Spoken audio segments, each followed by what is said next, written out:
Hello, folks. We'll be getting started very shortly. Just getting set up and good to go. Getting everything arranged as per the usual. Oh, hello, Soup. Jeez to meet you. Oh my god, I love those. I love those emotes. It looks so good. We did it in my Snap Meta video. Oh, you know you want to be here. Hello, Tessa. Good to have you as well. Welcome. Oh, goodness. I, you know, of course, I'd been working with you, Soup, to set up the emotes, but it feels so different, so good to see them, in use in the chat. So it's Joe's, not so it Joe's. Oh, it took me a moment. Oh, those look so good. Oh my goodness. I, it's like I know that we've needed the emotes for a while. Yeah, I've been delayed on getting the main batch of them commissioned, but I didn't realize how much I needed them. Oh, it's like there's this little, how do I describe this? There's this little part of my brain, towards the middle back of the left side, that is lighting up and very happy. That or that's a tumor, one of the two. But I'm pleased. Hats off to Hatsune Miku. Hats off to Soup for making these. So Soup has been so kind as to volunteer to make us these emotes, and has had wonderful ideas. These are all of Soup's design. I have contributed pretty much nothing to this process. So full 100% credit to Soup, completely. So thank you. Thank you again. Can I also say, Soup, what you're currently working on? Because I'm excited for that one too. Um, with your permission. I know I don't wanna put any pressure by hyping it up too much.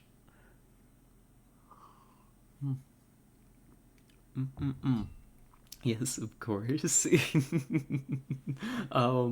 With so right now, Soup is working on an emote, actually, that I've had an idea for a very long time. Um, I don't know, Soup. You might have been the only one here right now who was here for Soma. I think that was before your time, Tessa. The Soma streams. Hell, it may have been before Arissa's time, even. I'm trying to think. I don't remember if Arissa was around for the Soma streams. Um, but in Soma, we met a character that we called Goo Puppy. And Goo Puppy was very special to me. And then we killed Goo Puppy. And so Goo Puppy must be immortalized. Specifically, the sacrifice that Goo Puppy made for us is going to be immortalized forever. I mean, a little different maybe from how Goo Puppy actually died, but we're gonna love it. It's gonna be great. It's the soup's making one of those little animated emotes for us, and I'm very very excited. Both of you do Subarus is here, which he's got my girlfriend to simp for. Fair. Yeah, Arissa's clearly busy. Goop Puppy was my nickname in high school. Good for you. I feel like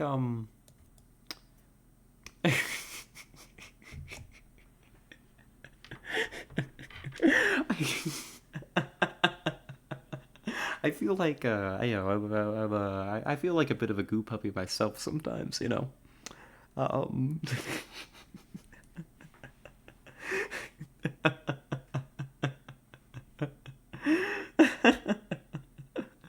I'm curious about it. Oh, yeah, is that so?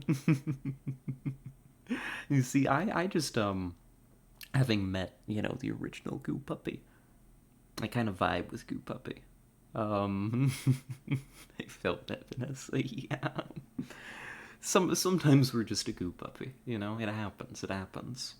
Um, just sitting around in our goo, in our element, eating a treat, and then somebody comes along and unplugs us, and we die horribly.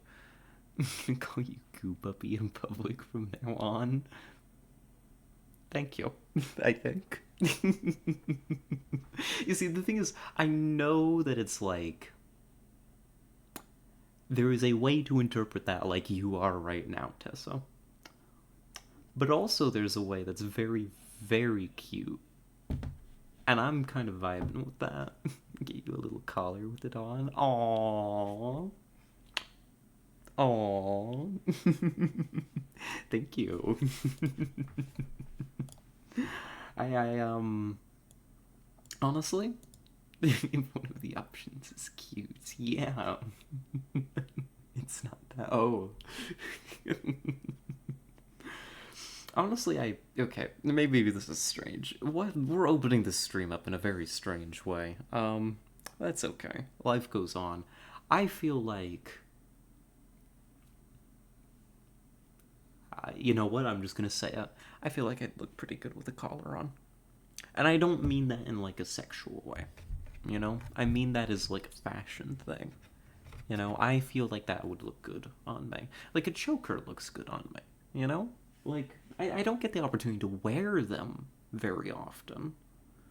You know, it's not something that I feel like I can just wear out and about. I don't really have the confidence for it, but I feel like it'd be a good look. You would, and I do. Oh, thank you.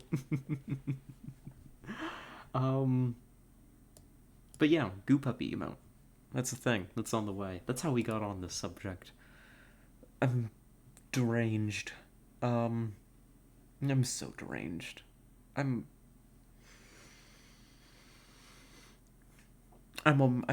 Yeah. My brain doesn't actually work at all. I don't think it ever actually has. But that's okay. Life goes on. I I was. Here's the thing. I don't know how to segue to this. I've kind of trapped myself in a corner with the whole goo puppy discussion. Like, how do you segue from that, right? How do you pick up and move on, from such a tragic subject, honestly? Maybe I just end stream here. Maybe that's it. Fun fact, the only roid anthropomorphized vehicle card we never got in English is a space shuttle.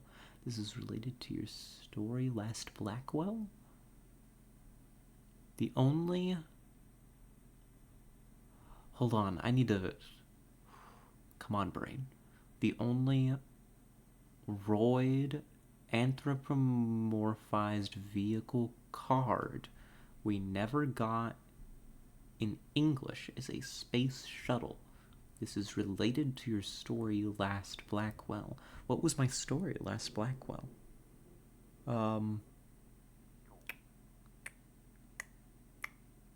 The only roid, it's a Yu-Gi-Oh archetype, like ambulance roid, jet roid. Oh. I see. Can you imagine why the Americans didn't want a space shuttle? Oh, the Challenger. Yeah, I can imagine. That would not that would not at a certain moment translate well in our culture. Um given the Challenger situation. I see this. I've put it together. I was like, what story is related to a shuttle? Of course. The one about my third grade teacher. They'd have to change its effect to tribute four warriors. No, no. Oh, that would be a move. That would be a move. I feel like that would be good for selling it though. You know? I feel like it would sell well. I feel like it would make the news. Yeah. Yeah. I had a rant stored up. I had a rant. I had a little ramble ready.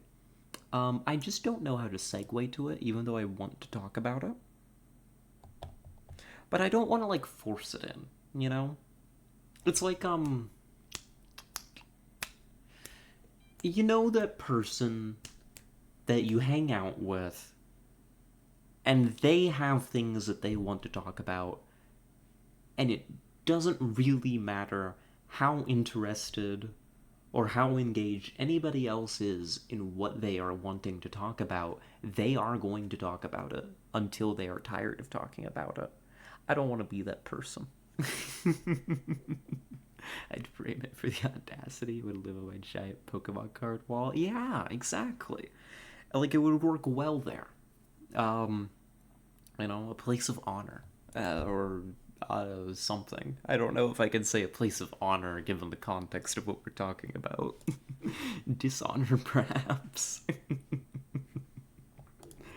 I don't know. I had the rank is stored up. It's about storytelling and tabletop RPGs. It's related to a dream that I had last night, actually. I did the thing is I just got out of the shower, right? And when you step into the shower is like a thought booth. Okay, hear me out. The shower is a thought booth. Something about stepping into the shower makes my brain go. You know, you just think about things there. I think this is a very common experience for people. The problem is that I went through this whole thought in the shower, and I was like, oh, you'd all love to hear this. And then I got out of the shower and my brain stopped working because I exited the thought booth. You know. And now I've got the thought sitting here, but it's kind of stale. I've gone through it once on my own. I don't really know how to like get back to the beginning of it with you all, and it's like it's just sitting here in my brain, and I'm like, oh, I want to do something about it, but I can't. I'm not the one nuking Astros. Fair. I suppose you cannot be personally held responsible for the Challenger tragedy. I guess that's true. Here, I'm gonna start bringing up our game for the day. It is we're only 14 minutes in. We're only a solid 14 minutes in. I'm not legally obligated to bring the game up until 20. Even my country can't. That's true. Mine can. I suppose. Open a damn game, woman. I mean, I guess when you put it like that, I don't have much choice in the matter, do I? Here, let me get this open for us. You know what my current problem is? I'm hungry. That's my current issue. I didn't eat before we started the stream.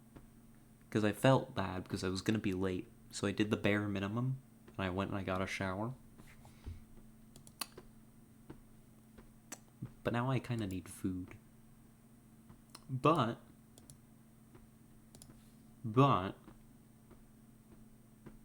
maybe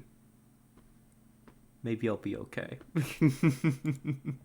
Maybe we'll just eat a lot of snacks.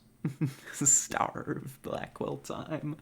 Yeah, that's the decision that I've made, actually. Oh, redeemed treats? Uh-oh. But what treat? What treat should I get, Soup? I think we might have a banana left. Can I go eat the banana? Why am I asking permission? May I go eat the banana? Please. I make like big eyes. Please, may I have the banana? Yes, banana. Thank you. I'm gonna let the game open. So y'all have some music to sit with. Actually, I'll even put y'all over on here on the game. Oh, this music. You answer to her now, huh? She's the one who redeemed the treats, Tessa. This is how this works. This is how this has always worked. You know, even for that, you know, if Arissa redeems treats. If Arissa redeems treats, I answer to Arissa regarding that. Here, let's get this game open for y'all. Let's capture, like this. Is that working? Yes, that is. Good. It's a little loud for me. It's very loud for you all. I need to turn this down for both of us, I think. Let's see. Turn it down for you all first. Oh, I know what it is.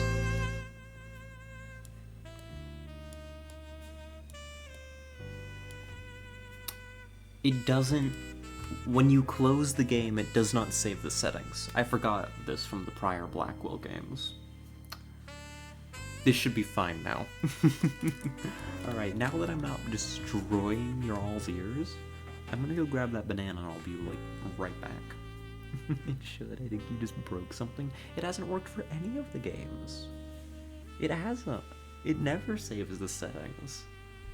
Hopefully it saved the game. Hold on. Yeah, okay. It saved the game. Thank goodness. Oh, jeez. I'm all tangled up. 1 sec. Here we go. Alright. I'll be right back. You all fight, actually. Square up. When I get back here, I want to see, like, some kind of bloodbath, okay? I'll catch you in a moment.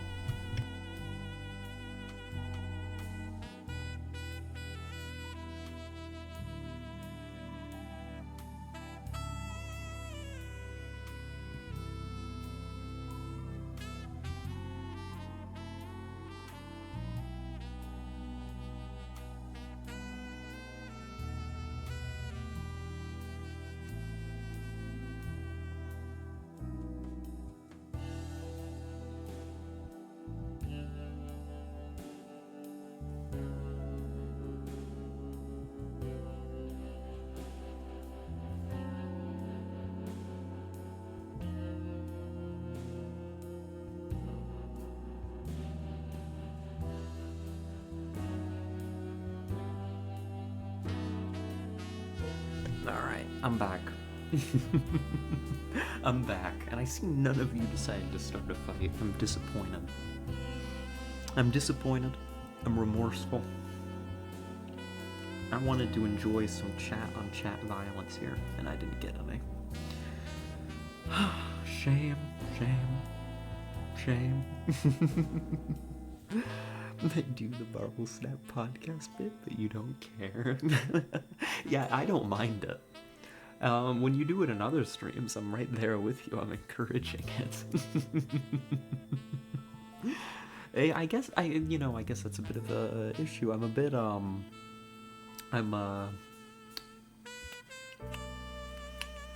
hard to bother, so it's hard to get a kick out of doing stuff like that. I get it. Fight her, I hardly know her. Why does that match so well with a Joey emote? What the hell?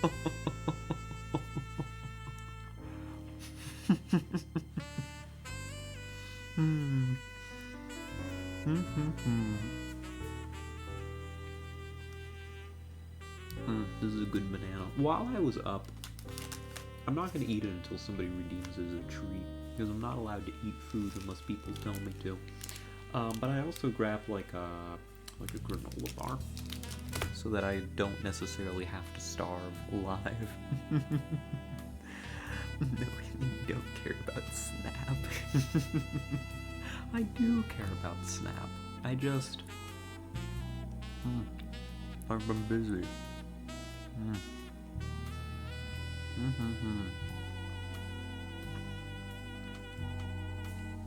I've been playing a lot of Valorant recently, but you already knew that. I've been, I don't know. It's a way for me to spend time with Kit, which is very nice. I like spending time with Kit. He's a cool guy, you know? This morning when I got up, I was out in the kitchen and, oh, now this is a nice thought, actually. He's sick of me. Kit, you said someone else earlier. Oh, that's my bad. I used Kit's real name earlier. You having trouble keeping your story together? No. I used Kit's real name earlier, but that's the same person. A likely story. Yeah, more likely than you would think. I've played Valorant with Kit on stream before. What did dogs Kit? SMH. Listen, I didn't mean to, and it was in a group chat anyway. It wasn't here.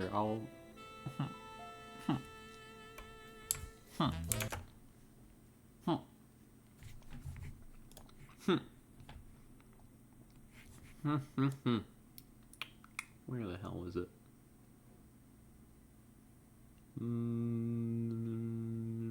There it is.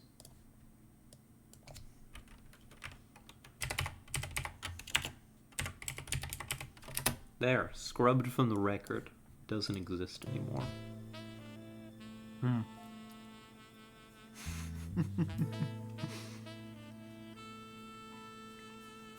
You only called him Kit, I bet? No, I don't. I refer to him with his real name when I'm speaking to him, believe it or not. I already took a screenshot of the receipt. Fuck. It's fine. Life goes on. I guess Kit can be doxxed. I think I've used his real name on stream before anyway, once. During the Valorant stream, I slipped up once. And you know what? It's fine, because he uses his real name on his own stream anyway.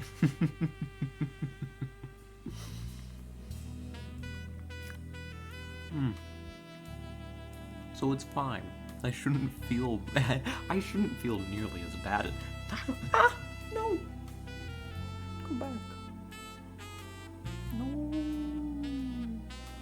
No, banana! I'm crying.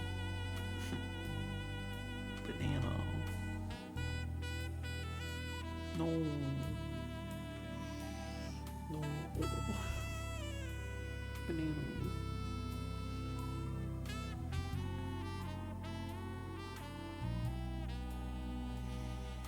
This is tragedy. I was distracted.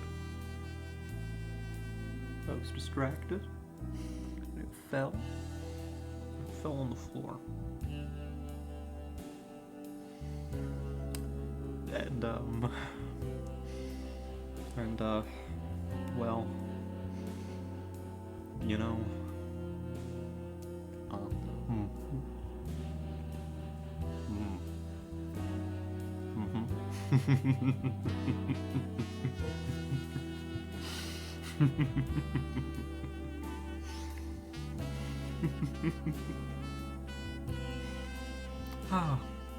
yeah, 5-second rule, right? I just had to, like... This is gonna sound disgusting. I just had to remove the floor debris from the banana. Which was just a bit of my hair, which is horrible. But I'm hungry, you know? I'm a hard-laced detective. I don't deal with co-conspirators. bananas. Oh. Another one, then you giant baby. There's no more bananas in the house. That was the last one. And as powerful as a treat redeem is, I can't spend. I can't leave you all here for the next, let's see, probably like 45 minutes for me to get to the store and back. As much of a funny bit as that would be, I can't leave you all here while I go to the store and buy some more bananas. Taking a big class of quit bitchin'. I did. I could also swap that treat redeem out for something else if you'd like. I've got a granola bar here, special treat. I've got chocolate. Yeah, that's the bulk of what we got right now. Yeah. Sorry, that was very dramatic. I was heartbroken for a moment. Both of you do so I wish to treat you, Miss Addiction. I mean, listen, it's not a problem. I can stop anytime. Have the granola bar, thank you. Granola bar time. See, isn't this cozy? I'm sorry you have to hear the crinkling. But, you know, we're just sitting here, we'll listen to some jazz. It's not snowing out. Ow, it's so bright. Oh, it's so bright. Close that. Return to the cave where I belong. But it's cold out. It's cold outside. It's nice. It's a good time. No cozy, only streams on patch days. You'd know that if you still loved Snap. I suppose I would, wouldn't I? I suppose I would.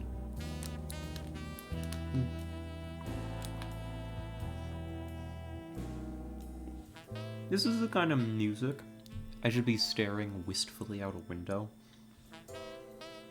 You know, during the shot, while I say a line like that. It's like, yeah, I suppose I would know if I still love them. And then you know, the camera kind of cuts to outside of the building, slowly drawing away, you know, with me still visible in the window, you know, smoking something, I don't know, like a pipe or whatever.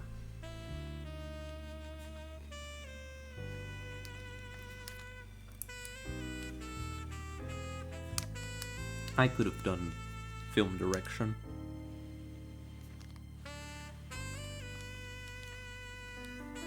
I could have done film. I still could. This is again music to snuggle under a blanket with hot chocolate, share a cigarette. Oh.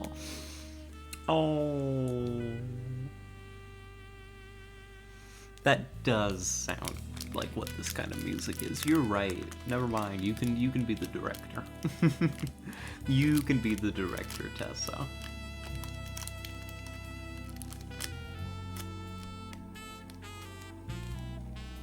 You got it.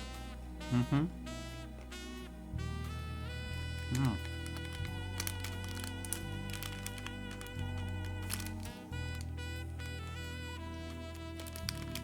This is such a good granola bar. Sorry, I'm obsessed. It's got a lot of chocolate on the bottom of it. And on the top of it, too. Directors, this is my life. Jazz is love, heartbreak, lust, and jealousy. Oh. You know, I vibe with that. I vibe with it. I agree. That is jazz. I like jazz. Jazz is good. You know, I found out here recently. What, was this yesterday? Oh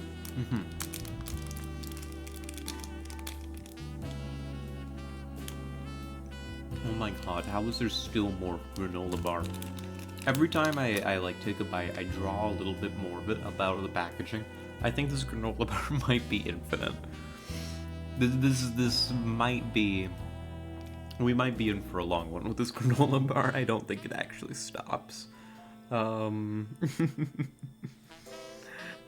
just put in some Duke Ellington instead of streaming. I mean, you know, I would. But we can also play Blackwell, which I think is something that a lot of you would like. Yeah, is that so? At least someone here other than me is infinite.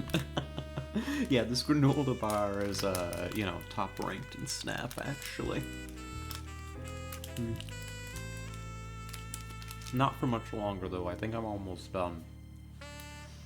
But, I found out here recently that there is a live jazz performance at the local theater.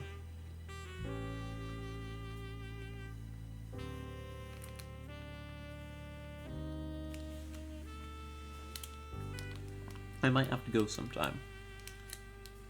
Who? Just the university jazz band. So not like a... I don't know. They could be good. They're probably good, actually. Our music school is, like, top rated. So I imagine they would actually be good. I don't think the venue's necessarily going to be, you know, like a jazz... like a jazz club kind of deal. It's just the local theater, unfortunately. But still, live jazz, live music. Maybe I should stop by. I just saw that yesterday. I was walking through town on my way home from therapy, and I happened to look at the listings. And, you know, seemed interesting.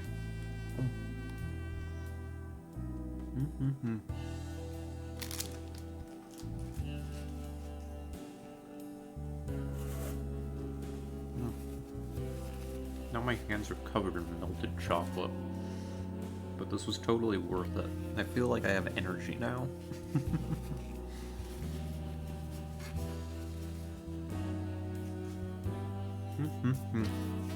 I'd always see if they play jazz at the Speakeasy. The Speakeasy. Wait, do we have a bar in town called the Speakeasy? Is that what you mean, Sue? If so, I need to go. Don't say speakeasies if they really exist anymore. I mean, they don't, but there are places that could try to capture the vibe of it. If I can't pick a cigar with my selection of whiskeys, it's just a bar. Well, I mean, sure, but also, I don't want cancer, so... I'll take the watered down version. You know? It's a private section of another bar? Ah. Well. I don't know. I don't know if I'm... I don't know if I'm private section, you know, material, but I might have to look into it. We're all gonna die one day, V. May as well do it happy and on natural chemicals. I mean, we're all gonna die someday, but I'd rather not do it on chemotherapy, you know? If I can help it. Because I'm not gonna die smoking the cigarette, I'm gonna die in a hospital bed. I think you have to reserve it, it's super expensive. Oh, I see, that kind of private section. Nah. We'll leave it be. I don't think I have enough people to... I don't think I know anybody that I'd want to take there, you know? What, am I gonna take... Am I gonna take Michael? No. Been smoking cigarettes for 7 years, or a vape for 1.5, but if I'm at a real jazz club and it's on offer, I'm a lighten up cat.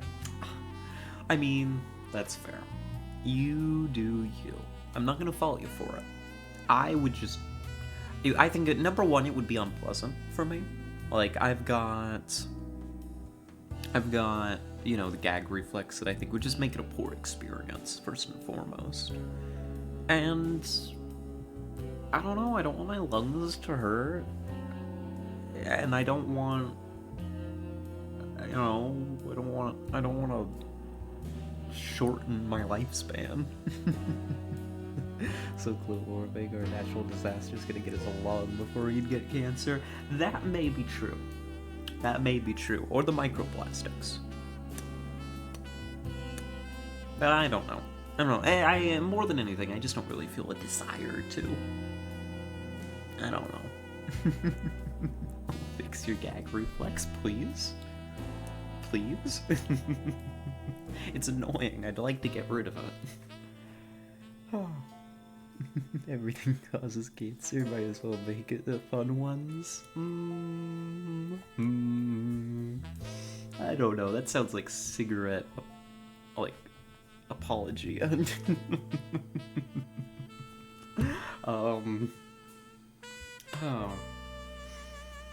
So it goes. So it goes. I feel like my brain just reset. Hold on. Ooh.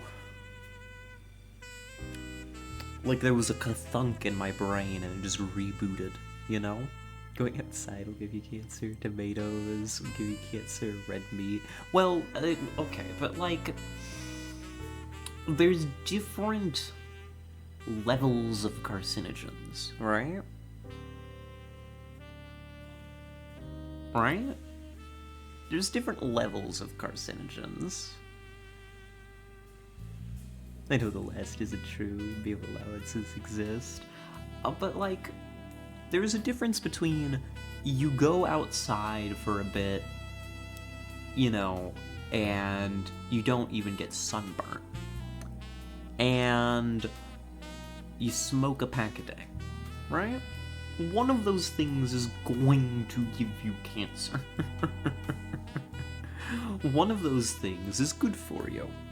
Right? And it's pretty obvious, I think, which is which. You're Herbert who doesn't eat meat or hamburgers. No, I love hamburgers. I'm a big hamburger fan. Actually, here recently, you know what has been a pleasant surprise, actually? Alright? A pleasant surprise here recently has been, because this is a weird segue. This is a strange segue. I think the McDonald's cheeseburger gets a bad rap. I think the McDonald's cheeseburger gets a really bad rap. And I was a part of that for a long time. I was of the opinion that they weren't actually very good. But they've become like my go-to meal here at work. Like, you know, there's a meal that comes with 2 of their cheeseburgers. Like, their regular ones. I'm not talking the Big Mac. I'm not talking the Big Mac.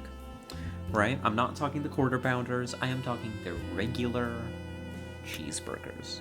Actually really good. The kind of sandwich that I want from a fast food place, where I can just get it, it's quick to make, it's quick to get, and it's quick to eat. You know, you can just scarf them down. You know? I'm a fan. I'm a fan. Ever since I thought that I got food poisoning while eating the nuggets, which I don't think was actually true. I think it was an anxiety attack. They've become like my go-to. McDonald's burgers are absolutely fine. They would be the second most popular fast food brand if they were shit. Yeah, true. I think hot take. Yeah, it's a hot take. I'm preparing. I'm bracing myself for the backlash. I prefer Burger King, but I love McDonald's triple cheese. I just can't eat that much meat, honestly. Like, you put too much burger on a burger, and I'm like, damn, this is too much burger. You know? I'd actually prefer this to be split up over multiple burgers. That's why I really like,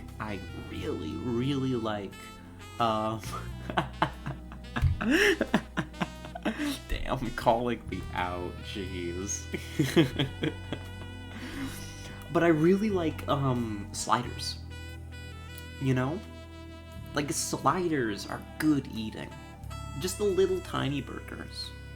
Where, like, you can eat a whole one in, like, 3 bites. They're not a very popular item. here either, Tessa. But when you find them, like, that's what I get from White Castle. White Castle's good. Oh my god, I love White Castle specifically for the sliders. I don't eat anything else there.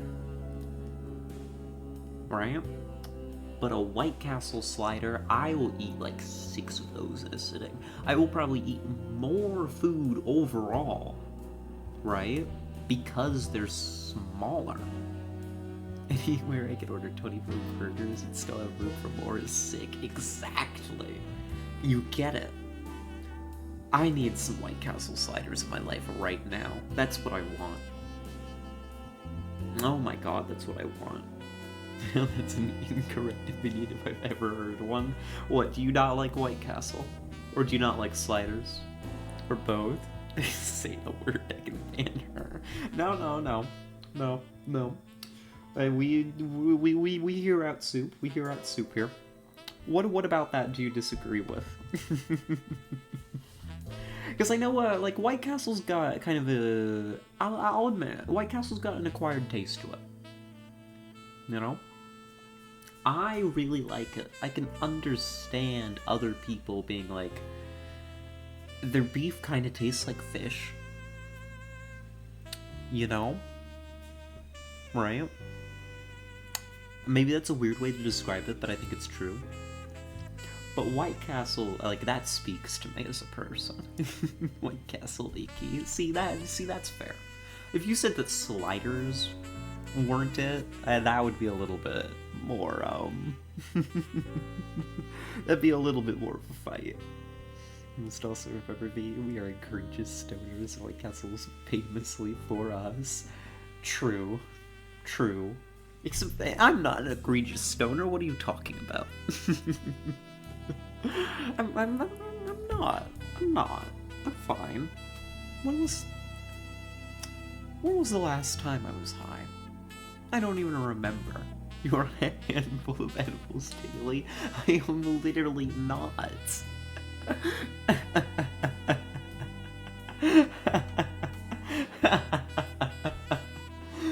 I'm not. I could not handle more than one a day, frankly. Like, one a day is enough for me. Yeah, that's not what I meant to say. One a day is not what I take. Like, one every once in a blue moon is enough for me, you know? At absolute most, when I'm really in the mood for them, like, one a week. Right? One a week, at the absolute most. What I meant to say was one in a day, you know? I can't remember the last time you didn't sign up with I may be a bit stoned and getting tired because this edible is catching up to me. No! We'd accomplish the word edible. Do it. You will find that it is not that common. You know? Just because it's notable doesn't mean that it's a common experience. Like, I'm not a stoner. I'm not. Kit used to be. Now the Kit's broken that habit. 2 pages of results. Yeah, and how much do we talk? Right? We've been talking in the past 4 weeks. No, that's not true. That's not true. No, that can't be. No. Listen, but that's not all, like, some of that's going to be, like, the same day talking about it, you know? It's not 2 pages worth of days. That's, like...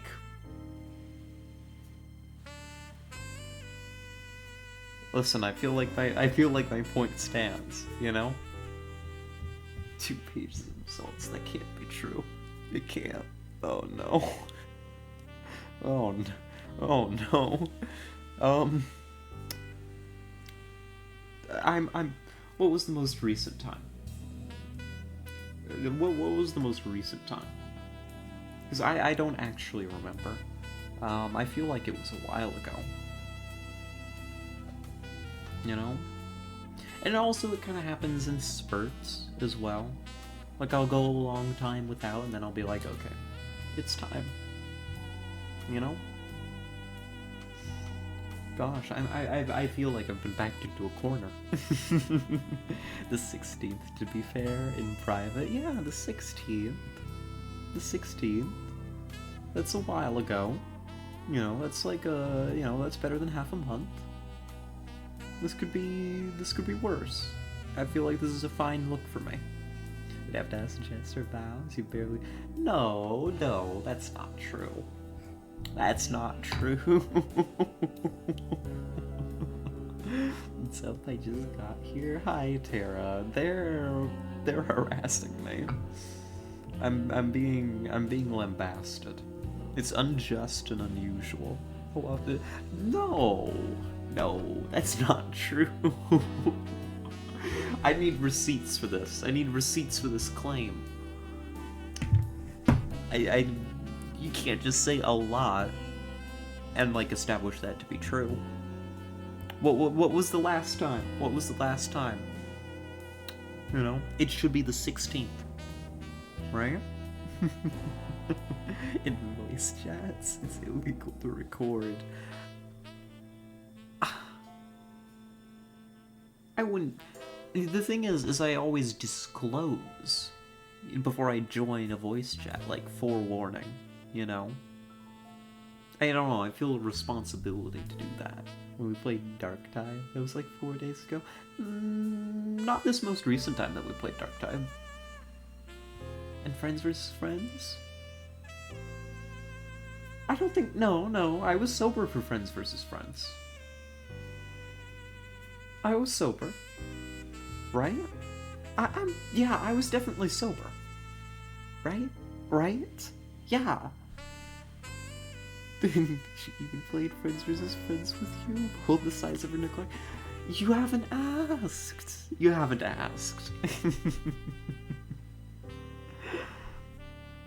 You know, like, I'd be available for it. Tara asked me. Right? Shaking my head. Goodness gracious. You might have been, now that I think about it. My bad. Yeah, See, this is the problem.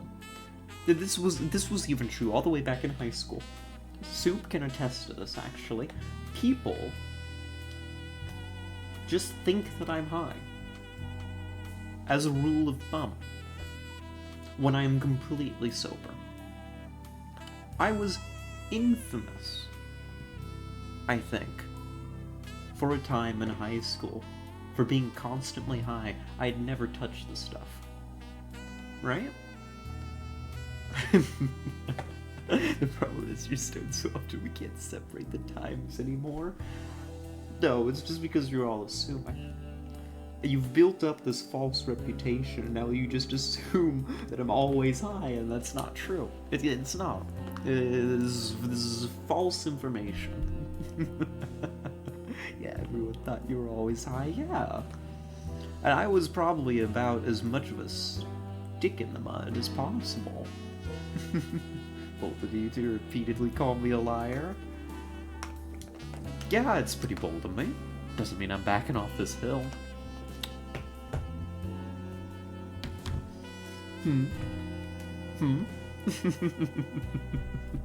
Ask a lot since you're asleep when I play games with people, Tessa. Yeah, it's like, all you gotta do is ask.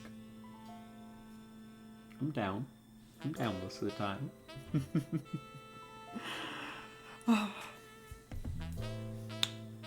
So, we've established here that there's actually, this is a little bit of a strange one. What is it about me that makes people think that I'm high all the time? Like, can we decipher that? Because clearly this is a long-running... This is a long-running reputation. The part where you say, fair warning, I'm high. No, aside from that. Because clearly, that doesn't actually happen that often. Do you want a joke answer or a real answer? I'd be interested in both. If you've got a joke, please lay it on me. I'm here for it. But also, if you've got a real answer, I'm genuinely curious. Like, what creates this reputation? Are you ever gonna hit the load button?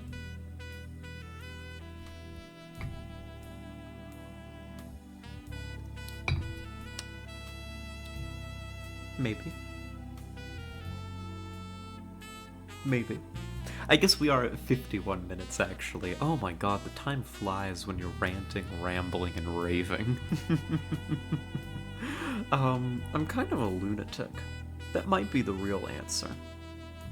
I might actually just be insane. Here, let's load in and start poking around, shall we?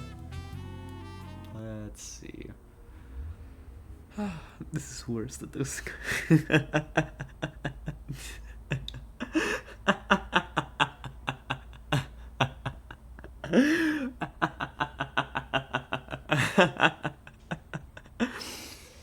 Yeah, is that what is that something they do on the streams that you go to, Tessa? I mean, I'm not blaming you if you do. You know, you do you. Each to their own. However, is that a bit that they do? They never do it. This is closing on a new record for you, I think. That's fair. Well, no. The real record is the stream where we played Backpack Hero. That's the true winner here. That Underrail stream, maybe, where we never opened Underrail. General forgetfulness and airheadedness and relaxed vibe. It's the joke answer, I think. That's a good one. It's also the real answer. Oh. Am I an airhead? Is that what you all think of me? The real answer is the constantly half-lidded eyes. Yeah, no, that would do it, actually. Yeah, I guess my eyes are constantly half-lidded. I could probably even... Hold on. I could probably... In the smell of weed smoke, of course. Yeah, that's probably the reason for this reputation. Oh, come on. Flip around. Like... Yeah, unless I'm putting effort into it. Like, my eyes are, like, constantly half-lidded. I kind of have, The thing is, when I'm around people, I generally put effort into at least having some kind of smile. But, like, by default, honestly, I kind of have a resting bitch face.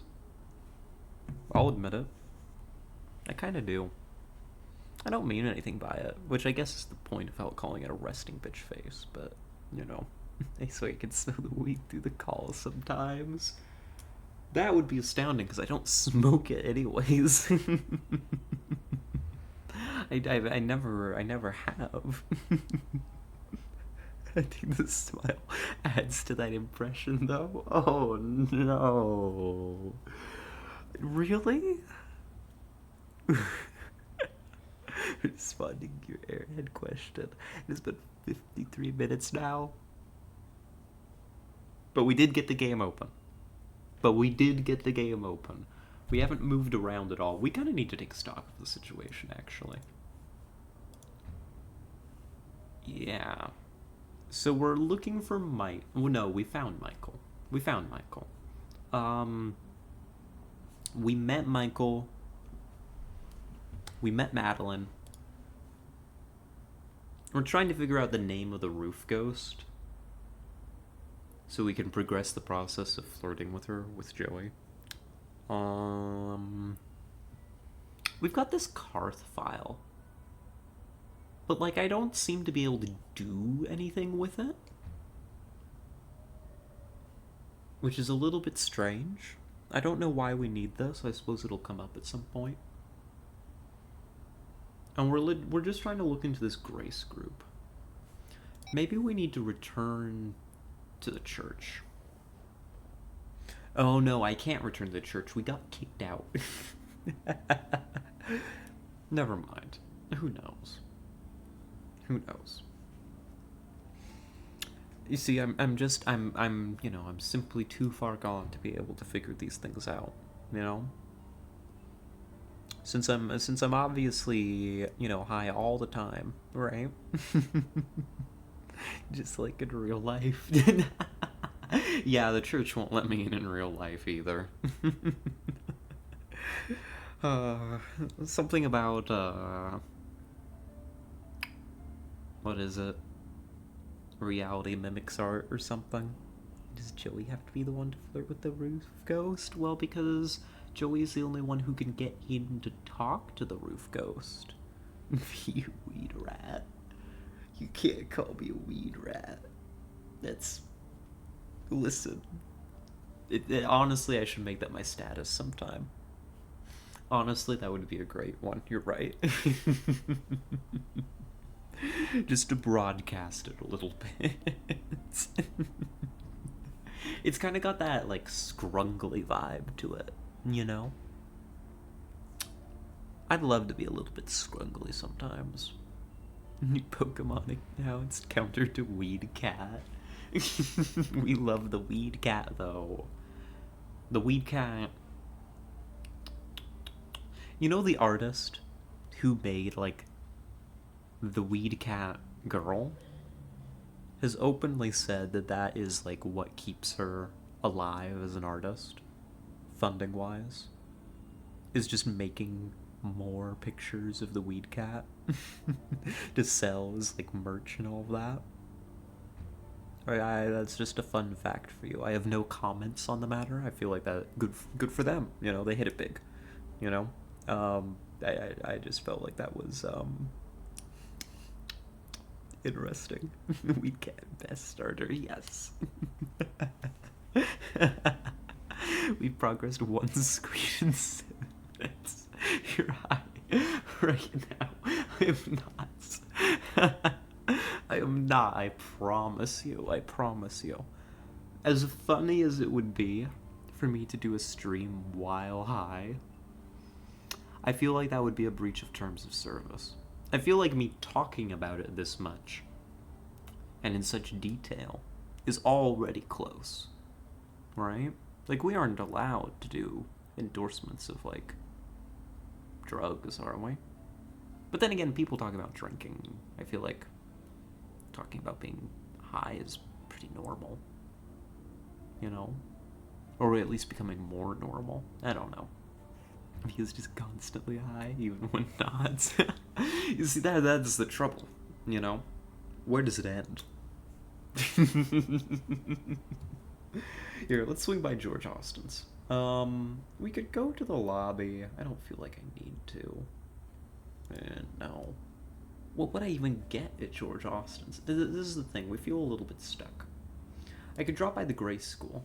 You return with news, I hope? No. But I'd like to go speak to your guy. I don't know, I'll talk to you first. Madeline? Yes, Blackwell. There's a ghost. Yeah, she just tells us to go do our thing. So you don't know anything about this Grace group? I'm afraid not. You know as much Like, as Madeline doesn't know Jack. However, you also likely shouldn't stream yourself breaking federal law. True. I have admitted multiple times now to breaking federal law, live. However, the Fed's gonna come and fucking get me. What are they gonna do? Kill me? Well... Do you know a place called the Carth House? I'm afraid I do not. Well, I guess I am a trans woman, so, you know, who Is there knows? anything else you can tell us about Michael? Sadly, no. We have not had the time to get to know each other better. Yeah, so Madeline doesn't know Jack, Well, unfortunately. I'm gonna go bother Michael. He's like the only guy I haven't really bothered. Lord is my I shepherd, think he's I shall reciting not the want. Psalm of David. He makes From me the lie books down I've in read, green it's supposed to pastures. guard against evil. He leads me beside the still waters. He restores my soul. Oh, toast that. Oh, with the cheese. For his name's sake. And though I walk through the valley of the shadow of death, You see, I feel like I shouldn't bother him. This feels bad. Thy rod and thy staff they The comfort last time we bothered him, he got really irate. me in the presence of Fuck my the feds, exactly. You anoint my head. I'll fight them, one by one. They're gonna come into my house one at a time. And mercy will follow Gonna me slap all the them, days of my life, send them packing. and I will dwell in the house of the Lord forever. That'll definitely work. The Lord is my shepherd. I shall For not legal want. purposes, this is a joke. He leads me Oh, beside- there's stairs. That's far enough. Oh, Oh, come on. It's me. Sorry, bestower or no bestower, I'm taking no chances. Get back. Fine. oh my God, The he's righteousness a little of his touchy. name. Father Michael? And though, yeah,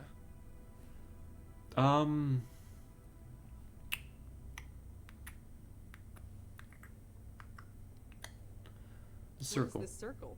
oh, this. Madeline taught me how to do it. It prevents anything spiritual from getting to me.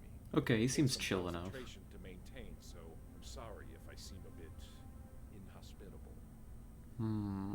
So the fact that weed is still federally illegal is such bullshit. Yeah, and it's like unenforceable. It's even legal like in the state where I live, you know. And this state is not exactly like, you know, a paradise. They're pretty conservative here. How did you How learn did what was learn happening? What was happening? You mean that our souls were being taken? Yeah. It was a few weeks ago. I was at the bedside of a friend. Jeffrey, his name was. He went to the Grace Group meetings back in the day. Like me. He had been in a car accident. Hit and run. He was dying, and he wanted me there. And when he died, I saw it. Oh His my spirit God. being torn apart. He screamed. I'll never forget that scream. I know. I saw it too. Anyway, with Madeline's help, I began looking into other members of the group and learned it was happening to all of us. You know the rest. Okay. So many states have legalized it. I don't get how the feds haven't followed suit. Yeah, it's ridiculous. But yeah, it's just ridiculous. So you're working with Madeline? Working? I guess you could call it that. I've been too busy being scared to give it any serious thought. That's fair. So why'd you send Madeline outside? Her presence disturbs my concentration, so she's keeping as far away as she can until this is resolved. What about us? You're the ones who are going to save my hide. For you, I'll make the extra effort to focus. Okay, chill. Thanks, buddy. I can't believe there's another medium in New York. Medium? Sorry, I mean bestower. I've been calling myself medium for so long I sometimes forget. Uh-huh. I mean, it's not like I have anyone to talk to about this stuff. Nobody living, anyway. Hey, look, I'd love to swap ghost stories with you, but it takes all my concentration to maintain the circle. Right, sorry. Maybe we'll have coffee later? You know, after we save your soul and everything. Sure, sounds great.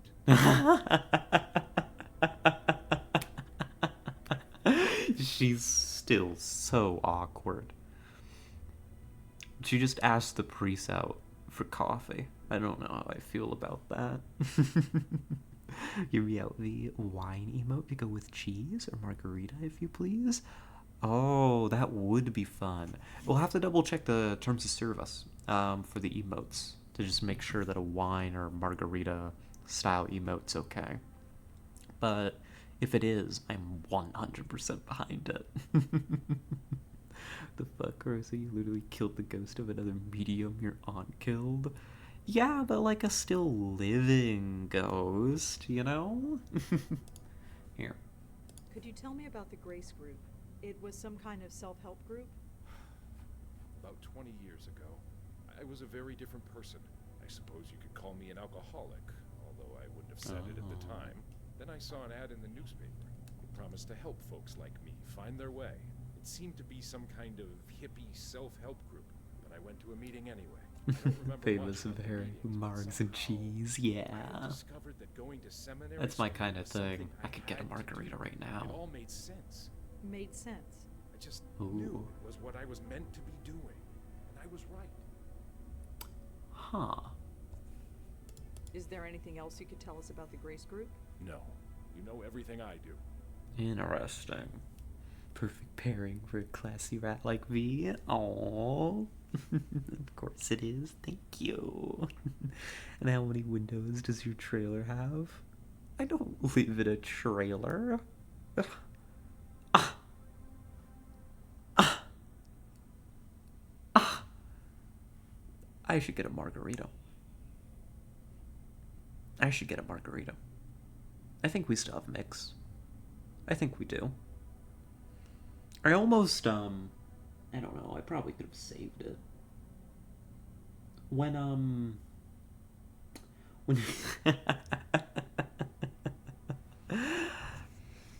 get some real classy girls one day. Oh well, good luck. This is a global emote, so yeah, I mean, yeah, it's probably fine. We'll double check. Better to be safe than sorry, right? But yeah, I'd be behind it. Just like a little wine or margarita glass. The last time that Amy was here, she'd just come from like a Halloween party. And she brought like these two huge things of alcohol, right? Like margarita mix. But they said to keep refrigerated after opening. And so when she left, she was like, you should probably get rid of it because it's supposed to be like refrigerated after you open it. And I was like, oh, okay. And so I tossed them and I didn't think about it too much because it was no great loss to me because, you know, I hadn't bought them. You know, they were just hers. But I wonder if they are actually still good. I don't know what in a margarita mix would spoil, right? I can picture you now with your margarita slushy and block of Velveeta cheese. Ah, that would be good. More like Kraft singles. Calling me out. No, it wouldn't. It wouldn't. It would have been fine. Oh, then we wasted so much margarita. We wasted so much of it. Shaking my head. It's just, she's the one who, like, actually, like, oh no, margarita slushy and Velveeta cheese.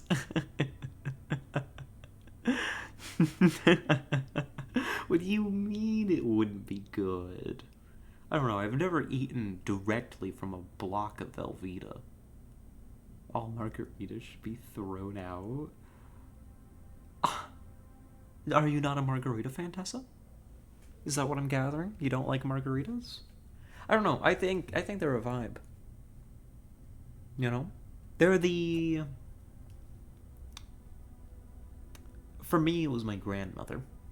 But I'm gonna generalize it. I'm gonna say, you know, mom is sitting out on the porch with her other mom friend, and they're both sipping their margaritas. And you've just been told to stay inside and not bother them. And you kind of know that they kind of need their time, right? I like my drinks to be, what's the word? The French use it. To be, not horse shit. I could go make a margarita right now and be delicious. You're pushing me in that direction. Do I show up inebriated for you for again? That's the question we're asking ourselves here.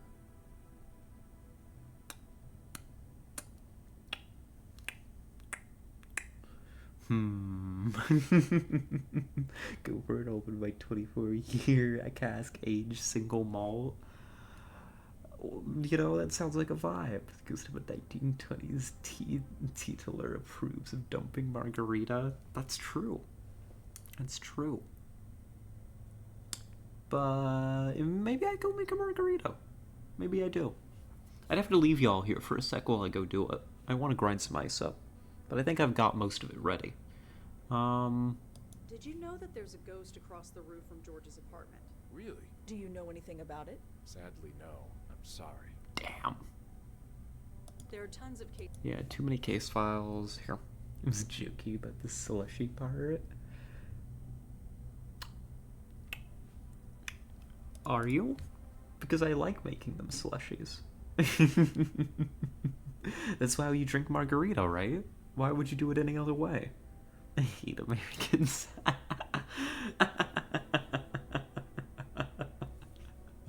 What happened at these meetings? I don't remember. Until recently, I never questioned it before. How messed up is that? I'd go, I'd sit down and leave. I'd meet with the other members for coffee afterward. What on earth did we talk about? We must have found something. But I do remember a man, Benjiro. He ran the meetings. Benjiro. Yeah, Japanese guy. I don't remember anything else about him. Okay, we are learning things here. There were That's 6 good. of us. You already know about Leah and Joking, George don't go and cry myself. now. The others are dead. What Who do were you they? mean? Does it matter? They're dead. Their souls were taken. Even still, tell me. Jeffrey Dutta, Heather Goffstein, Peter Field. Heather Goffstein. Was she a member too? The ghost on the roof. Hold on. All right, Of course. I will fear no evil, for thou art with me. Thy rod and thy staff, they comfort me. Heather. Prepare a table before me I don't in the think those are- presence of mine enemies. No. You anoint my head with oil, my cup overflows. Surely. So these three are this will dead. follow me all the days of my life, and I will dwell in the Let's house rock. of the Lord forever. Do I have a problem with the milkshakes? I would recommend using my bottle of Ardens to do it, but you could. See, there's nothing wrong with making someone a slushie. You know, a nice cold drink. Guarantees it's cold, right? Yeah, I think I know who our ghost is now. Well, see, now the problem is I want this margarita.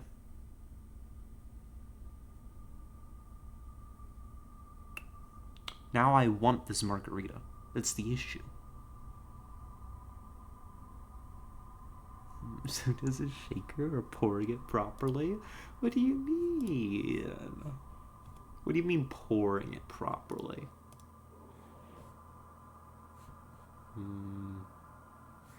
You know what? If I'm gonna go make a margarita, I know I've probably figured out the ghost thing. However,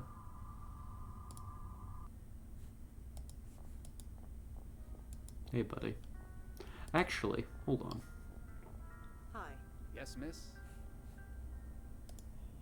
Did George know anyone named Heather Goffstein? I don't believe so. Sorry. Did George know anyone named Jeffrey Dutta? Nobody named Jeffrey Dutta ever visited him here. That's all I can tell you. Did George know anyone named Peter? I don't know. She's gotta be Heather Goffstein. That's okay. We'll confront her later. Maybe the result of the support group of becoming a successful trans actress? Maybe. Making sure maximum surface exposure to liquid over a whiskey stone or a single cube? Hold on. Making sure maximum surface exposure to liquid over a whiskey stone or single cube. Oh. But you see, what I could also do is put a bunch of ice and margarita mix in a blender. In fact, I'm gonna go demonstrate that right now. You all stay here. You all wait right here. You know what? We've talked about it enough. I'm gonna go. I'm gonna go cook a treat. I've even got permission. I've got a treat reading here. I'll be back. You all have fun. I expect to see a good fight by the time I get back. Because you didn't give me one last time, right? So I want to see blood. I want to see blood when I get back. If I need to call an ambulance, you've done something right. I'll be back.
Alright, I return.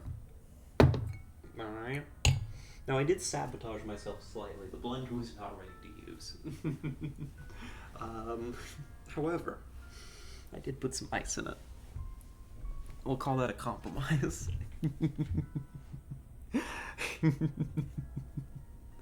Oh my gosh, what are you all up to?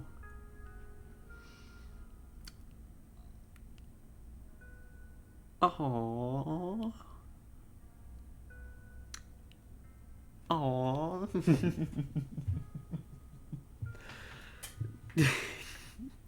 Oh, fighting. Yeah, I can see. I can see. Good for you. Good for you. Good fight. Good fight. I'm in support.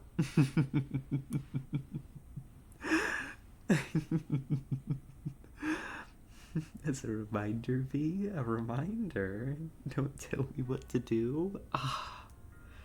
I mean, that's okay. How old have you horribly bored the whole time?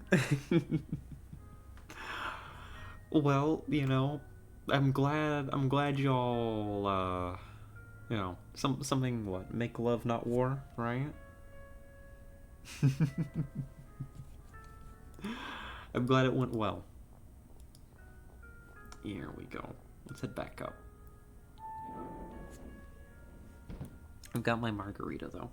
That's how you know it's gonna be a good stream. I'm happy. Happy, I'm cozy. I've got my big blanket out. It's cold out. I should put my slippers on, actually. Hold on. There we go. There we go.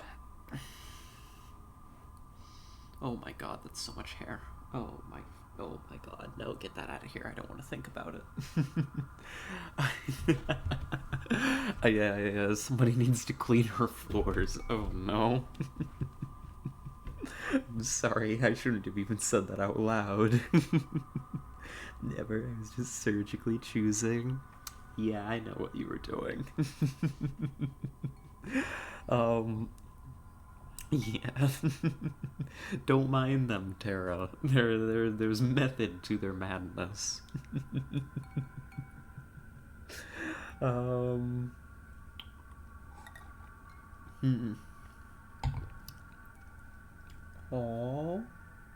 Jeez. Jeez. Okay, Joey, get to work.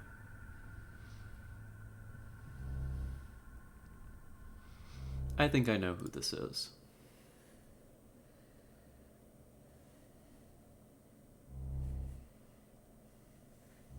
I think it's related to this note right here. I know about Heather, Jay.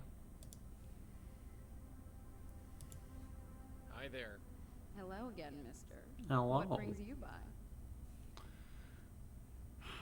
Oh, well. Well, whoever. Say I. Never mind. Apparently I can't just accuse her of being Heather. You drink already? We can't see gameplay? I'm so sorry. I'm actually a buffoon. I forgot. Okay, listen. Listen.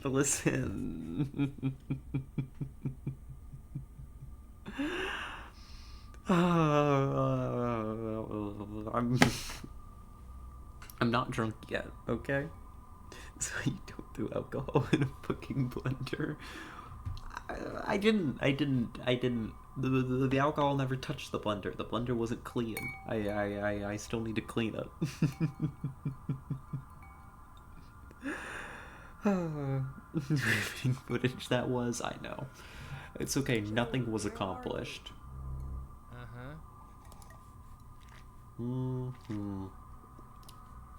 I'd never sneak it past the doorman. That's a shame.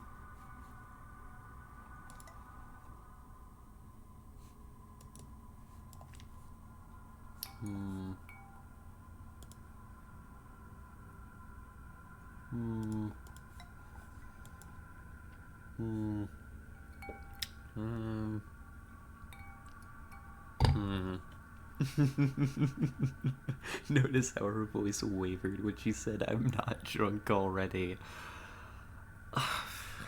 Fuck.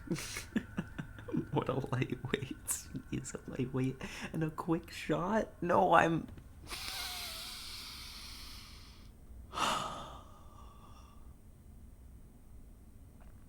No, I'm not. No, I'm not. I'm a lightweight, but I'm not the other thing, okay? It's all those edibles. No.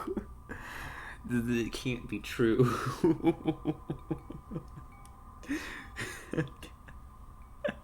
Gets drunk off the fumes. I knew it.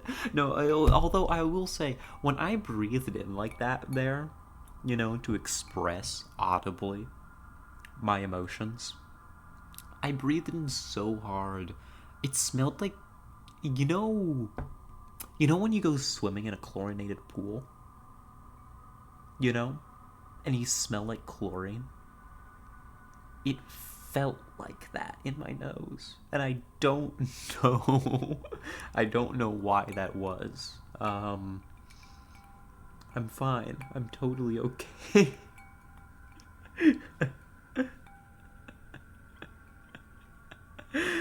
Yeah, you really just keep going. This drink is... The margarita mix was nowhere near my nose. It was over there, okay? It was fine. What is in your margarita mix? No, there's no chlorine in my margarita mix. It's a good drink, okay? It's a fine drink. I'm fine. I'm not gonna die. I'm not gonna drink chlorine and die. That's not happening. Not drunk off opening the bottle. That isn't too far off true.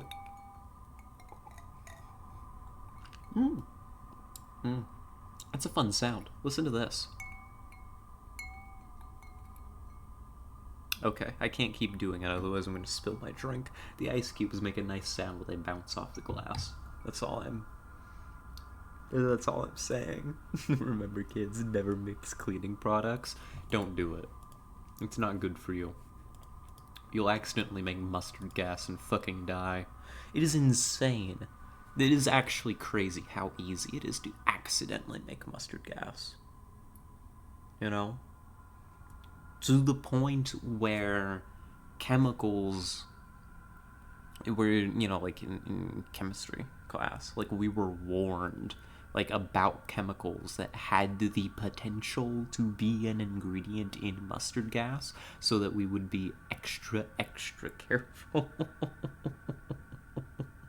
You make napalm with petrol and orange juice. I believe it. I believe it. So I get the good high.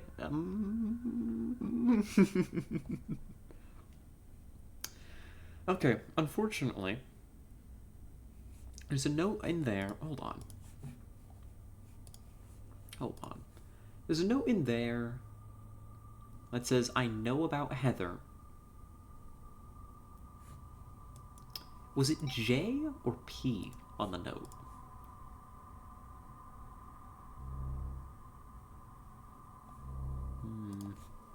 Mustard gas. I love that on my hot dogs. Be right back. Gonna make some more. Can I have some? I'm hungry. I could go for a good hot dog right about now. You're a Californian, Tara? What does that mean? J. Okay. I suspect this is Heather or somebody related to Heather. It's not Heather. It's not Heather. It can't be Heather, actually. Never mind, I'm stupid. Heather's soul was destroyed. Heather's no longer exists in any reality. That's somebody related to Heather. Which means... Hold on. Goffstein.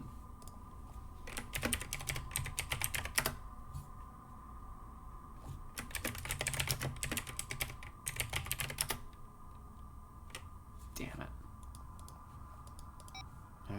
Not famous enough that your last name brings up a search result, huh, Ghost? Mustard on a hot dog is Chicago, right? Or is that relish? I think the Chicago-style hot dog is just everything, right? Well, they put everything on there, I think. I don't know. I've only been to Chicago once. I mean, the correct answer is nom nom sauce and crispy onions. I don't know nom nom sauce, but onions, oh my gosh, yeah, those are ideal. Jethro's sauces, nom nom chili sauce. I bring you the greatest hot sauce of all time? Color me intrigued. Well, let's go directly outside. I'm not finding anything here. We should check on the deceased. Officer Palmer? Yeah. What can I do for you? Hello, Palmer. Do you have any record of a Heather Goffstein? Let me check. Nope, nothing on Heather Goffstein. Sorry. Damn. Peter? Can you tell me anything about the death of a Mr. Peter Fielding? Okay, let's see. Yep, there he is. Peter Fielding, age 54. There we go. Fitness center in Murray Hill called Field's Gym. He fell off a ladder while fixing a light bulb in the locker room. Hit his head on the bench and bled to death. Nobody found him for several hours. An ambulance was called and pronounced him dead at the scene. Nothing Damn. more than that? That's pretty open and shut. Accidental death. I believe it, too. Do you have a record of a Jeffrey Dutta? He was killed in a hit and run. Let's see. Yep, hit and run, like you said. Technically, the case is open, but nobody has any hopes that it'll be solved. Interesting. This cop is too talkative, but also a cop throws his coffee at him. I mean, while he would deserve that for being a cop, he's talkative because he's under orders to cooperate with me. The only things the British have for their own is boiled cabbage and bad teeth. Ooh. Benjiro. You're not gonna know anything about a Benjiro. That's okay. Well, I'd better go. Thanks for the help. Sure. Let's get out of here. I'll read his computer till it explodes. It's just a police car. There's nobody inside. You want to steal it? Do you want to throw a brick at it? Nah, we don't have a brick in the inventory. We don't have meth problems. Our teeth are actually on the percent superior to Americans. Yeah, you do have, like, healthcare. It says members only. Members only. It's a 24-hour gym. Looks nice and warm in there. Of course, so would an ice factory right now. That's fair. She running. It seems to open with a key card. Fuck. Damn it. Joey, you're going in. Oh my god, it's a bop. A calendar with a marker pen attached. Okay, but what's on the calendar? Looks like some kind of headshot photo. Probably someone famous who uses the gym. Let's see here. Hey, look at you. Tanya Corsi. Hey, wait a second. We know you. Yeah, that's the spook from George's roof. Tanya Her Corsi. name's Tanya Corsi. She's Alright. Interesting that she's dead. Weird connection here. looks like that picture frame fell off the wall. Oof. I love how Rose is just out there sipping her coffee. Nowhere to have labs. Empty a bay is a problem. Like Tanya OG Corsi.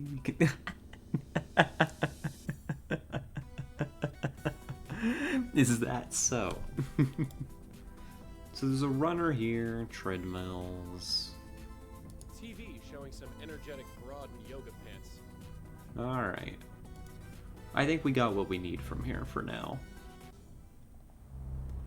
Interesting that...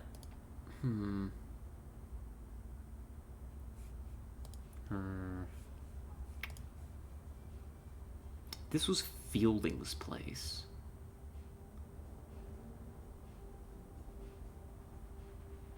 He owned a gym here. Although we didn't actually see his soul get taken. Apparently he died in a back room. Hold on, Joey, go back in there and scout it out. Confirm the ghost is even here. Was that even funny? It was funny mostly for the fact that you said it. You know?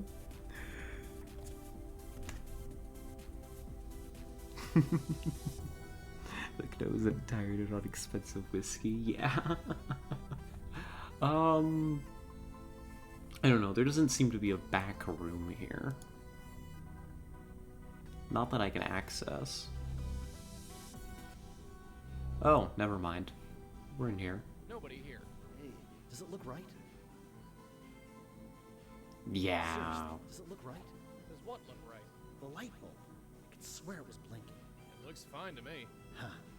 Gotta do everything myself around here. Hey, buddy. Okay, so his soul hasn't been Hey, taken. friend, can we talk for a second? Are you sure there's nothing wrong with that light? I'm no expert, but it looks fine to me. Well, what can I do for you? Kinda creepy to have a random lady just standing right at the door staring inside. Yeah, a little bit. Especially at a gym. Hey, is your name Peter Fielding by any chance? That's me. Why? No reason. You own this joint, right? Yes, I do. My dad built it. You could say it's a family business. Ooh. Been running it around 20 years? Seems like yesterday. So what's the story with the lights? I don't know. It's driving me crazy. There's something wrong with them. I can tell. Well, like I said, they look totally fine to me. I'll just have to keep checking. I suppose. Nice place you got here. Thanks. You looking to join? Yeah. No. I really don't think exercise is gonna do me much good.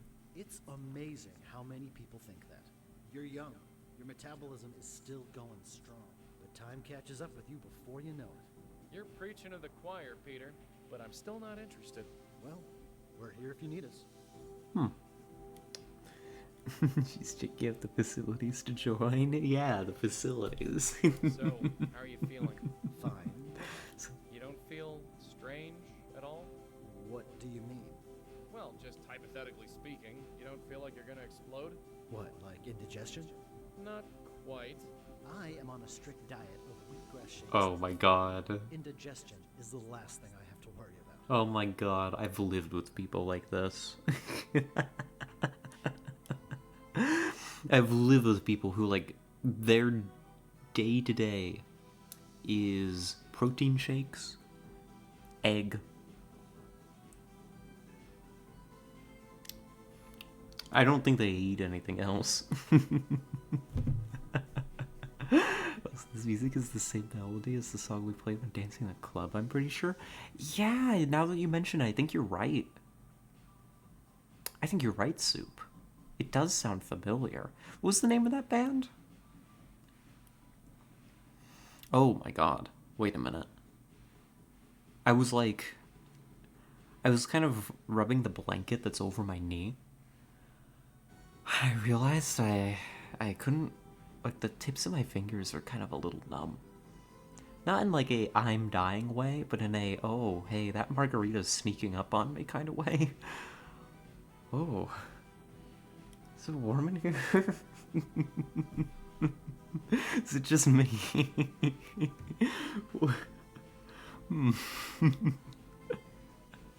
Epileptic fish, that's right, the epileptic fish.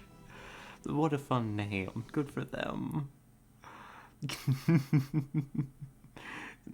Yeah, man, the runner. I'm tempted to move Rosa over to be just staring through the window at the runner. I think that'd be very funny.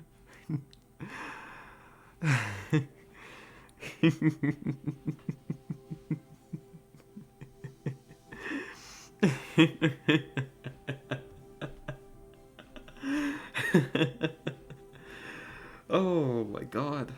Oh, that snuck up on me so badly. I was fine until like a few seconds ago. Oh, maybe I drank a little bit too much too fast.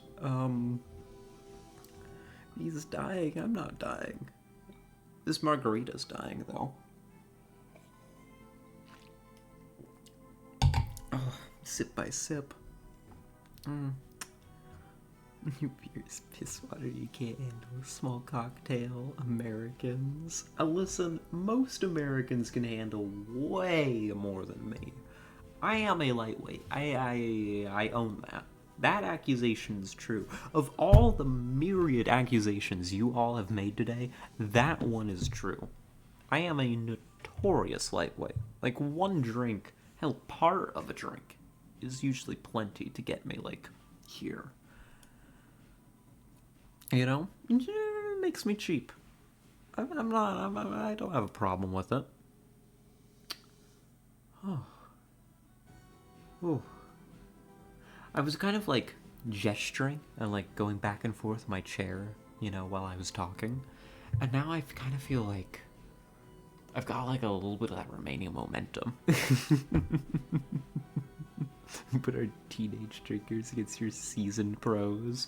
Well, that's fair. You know, at least we're not a nation of alcoholics. Zumi doesn't have a lot of body mass to absorb the alcohol. She's cute, not chunky like me. Aww, thank you. I don't. I have like very little. I have very little body mass. You'd drink too if you were British. I would. That's true. You're not wrong. So, you run this place with your old man, huh? Sort of. He built it when he left the army. I took over long ago. So, you run... Sort of. So he built this place. So you know about Heather. Do you know Heather Goffstein? You know Heather? Kinda. Wow, Heather. Haven't heard that name in a long time. What about Tanya? I hear Tanya Corsi went to this gym. She's been coming here for years. That body you see on TV, I take full credit for that. Well, we all gotta Huh. be proud of something. Good for you, buddy. You know, you're probably the only person that could say that without it being creepy. If you're Napa, there's people here who could down half a dozen bottles of wine, no problem. Oh, no. I don't even share their genes, and I'm amazed I could ever stand to be sober. Fair.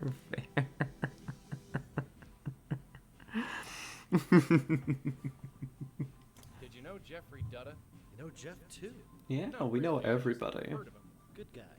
Took care of my neighbor's dog when she was on vacation. Huh. And you're peer fielding. What about Banjiro? Do you know anything about Benjiro? Ran the Grace Group meetings. Sure. Well, Funny. I can't think of anything to say exactly. It's been 20 years. Benjiro. forget things. That's it exactly. I just didn't think it would happen to me so soon.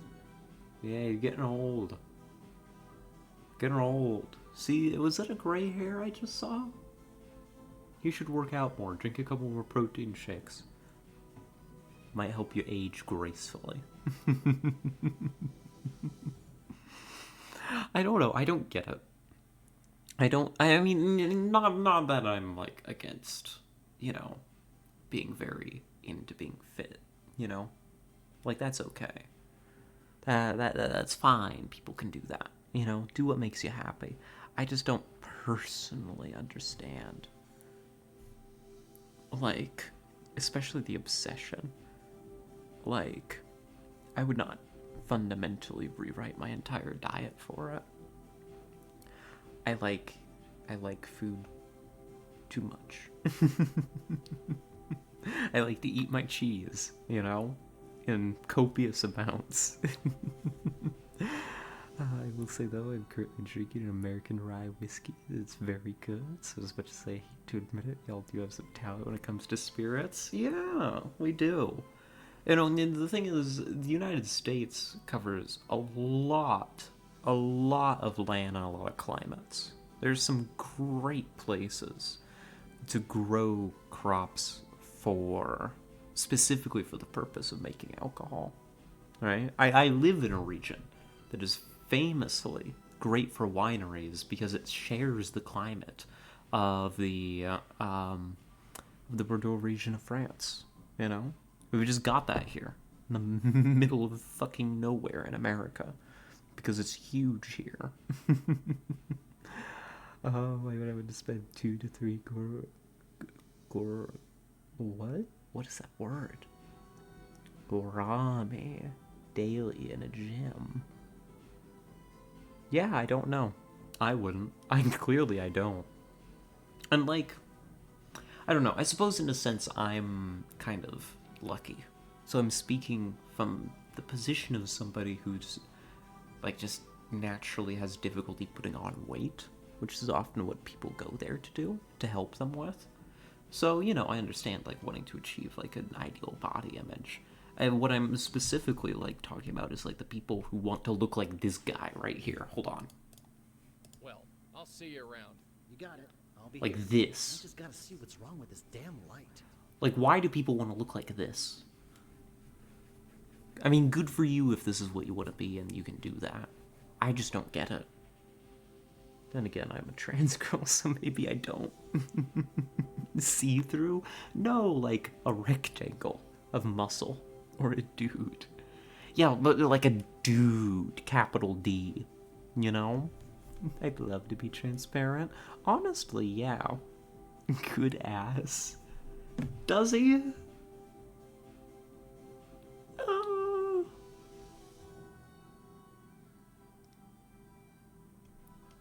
I'd give it like a... like an okay. An alright. Stand corrected, it's not that great. Yeah, it's not that great, you know? That's the thing, when you work out too much, and you don't, you know, if you're not explicitly trying to build that and keeping on, like, a lot of, like, fat as well, it just gets super flat, right? You grew it myself? Oh, well then. No, yours is delightful. This guy is the subject that we're talking about, not you, the ghost.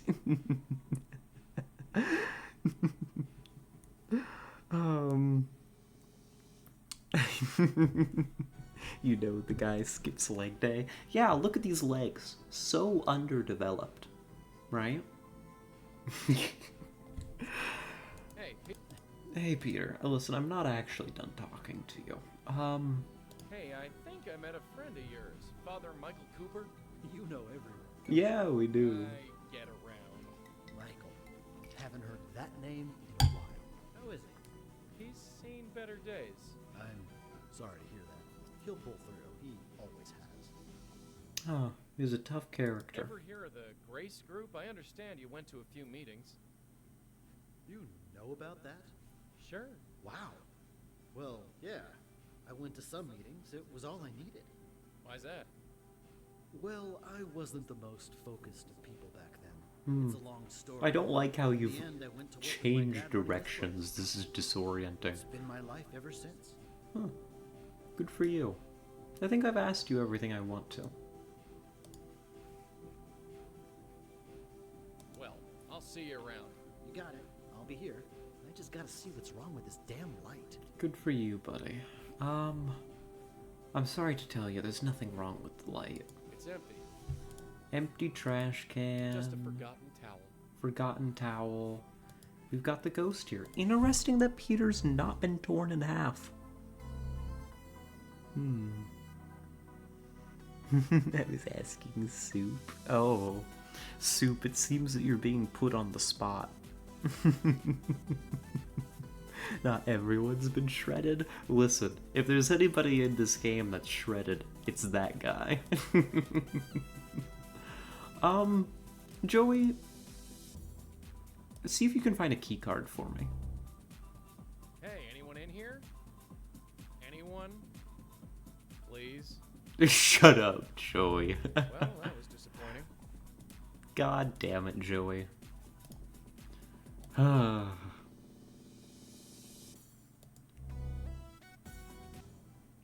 Alright. So I found Peter. Peter? Peter Fielding?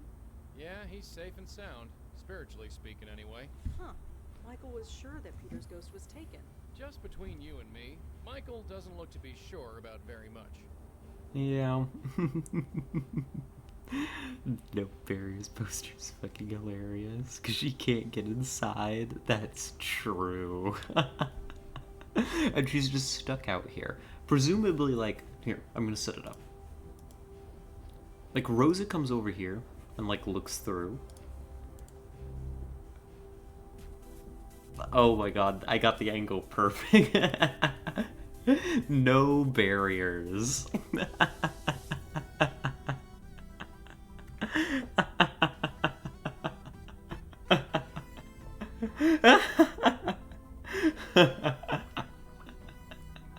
I've done it.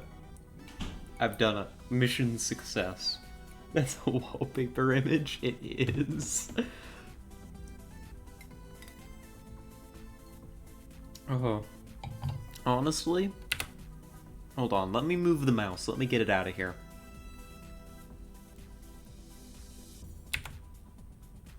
There we go. That's a screenshot.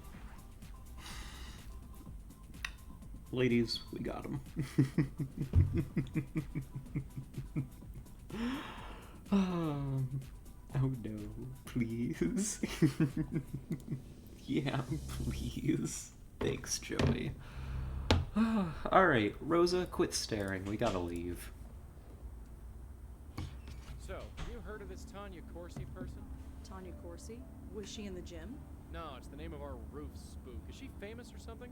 You could say that. She has a TV show. I think you mean she had a TV show. Let's get going. She had a TV show. Poor... God, what was her name? Tanya Corsi. Tanya Corsi. What's your TV show Tanya about? was the host of the Good Morning Show. The Good I remember Morning hearing Show. that they got a new host, but I didn't know this was the reason. Yeah. Channel 11. I think their head office is in Penn Plaza. Can't hurt to ask around. That's fair. The Channel 11 newsroom. It is with tremendous sadness that we announce the passing of Tanya Corsi after a tragic accident. Most only knew her as the charming and bubbly host of the Channel 11 Good Morning Show, but those who worked closely with her knew her as the razor-sharp intellect who paid her dues and became one of the best-loved media personalities in the world. She will be deeply, deeply missed. Let's check in with her, and then we're gonna head over there. Oh, that's the name of the lady with the nice ass. Oh, never mind.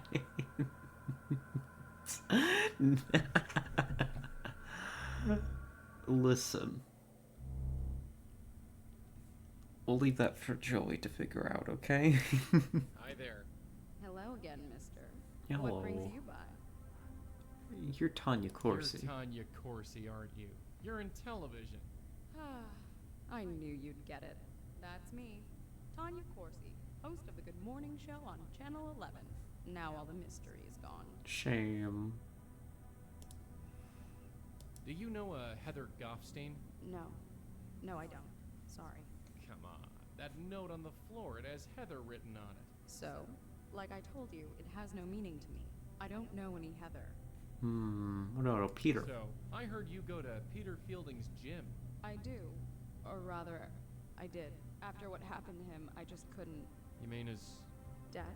Yes. So senseless. Yeah. Do you know a guy named Jeffrey Dunn? Sorry, I don't. You definitely used to. Tess. Okay, I'm gonna headcanon every woman as a lesbian. You can't stop me. That's okay. I support that. Honestly, me too. For real, for real. Does the name Benjiro ring any bells? Benjiro? Is that Japanese? I believe so. Sorry, I don't know anyone named Oh, Benjiro. wait, no. Tanya didn't go to the meetings. She won't know Jeffrey. She knew Peter. She was connected to Peter. She should know Heather. Do you know a Michael Cooper? I don't. Sorry. Do you know anything about a self-help organization called the Grace Group? Grace Group? No, I haven't. Sorry. How strange. Okay, well, nice to meet you. Well, Tanya, I have to get going, but I'll see you around. Ta. Ta. That's a good... That's a good way to say goodbye. That's a good way to say goodbye, actually. Ta. No, I gotta say it right. You know, there's a moment for it where you just say ta. It's a vibe. I kind of rock with that. You know? You think famous TV star Tanya hold on, Kurako needs a support group? Clearly not. Hello. The local news is airing. They're talking about the weather again. You know, it's great talking about the weather. I don't mind. Speaking of the weather, it's been so cold. What do you think about this weather, huh? It's pretty empty here tonight. I guess the weather even affects the media. Yeah. Hello, man. Excuse me. Hmm? Hi, I'm Rosangela Blackwell. Do you work here? Certainly do. Jim Peebles, senior producer. How can I help you? It's pretty empty here tonight. Well, look outside. The weather's horrible, and almost everybody commutes to work. Nobody can get in, so we're running on a skeleton crew. So what do you do here? I'm the head producer for the Good Morning Show with Kathy Carter. Isn't that Tanya Corsi's old show? Yes, it is. Did you work here when she was around? Did you work here when Tanya was alive? Yes. Why do you ask? I'm looking into her death. Wasn't it an accident? That's why I'm looking into it, just to be sure. Huh. Well, all right. Oh. Thank you, Jim Peebles, for being so... Wait a minute. Jay. I know about Heather. I presume that was Jeffrey.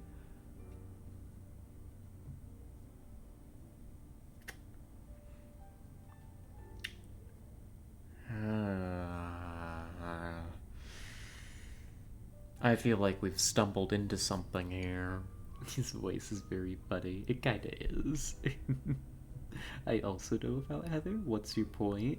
What I'm saying is, what if the person who knew about Heather wasn't Jeffrey Duda, a member of the Grace Group, but Jim Peebles, the manager, the producer, the senior producer, looking to maintain the image of the Good Morning Show? What if she is a lesbian?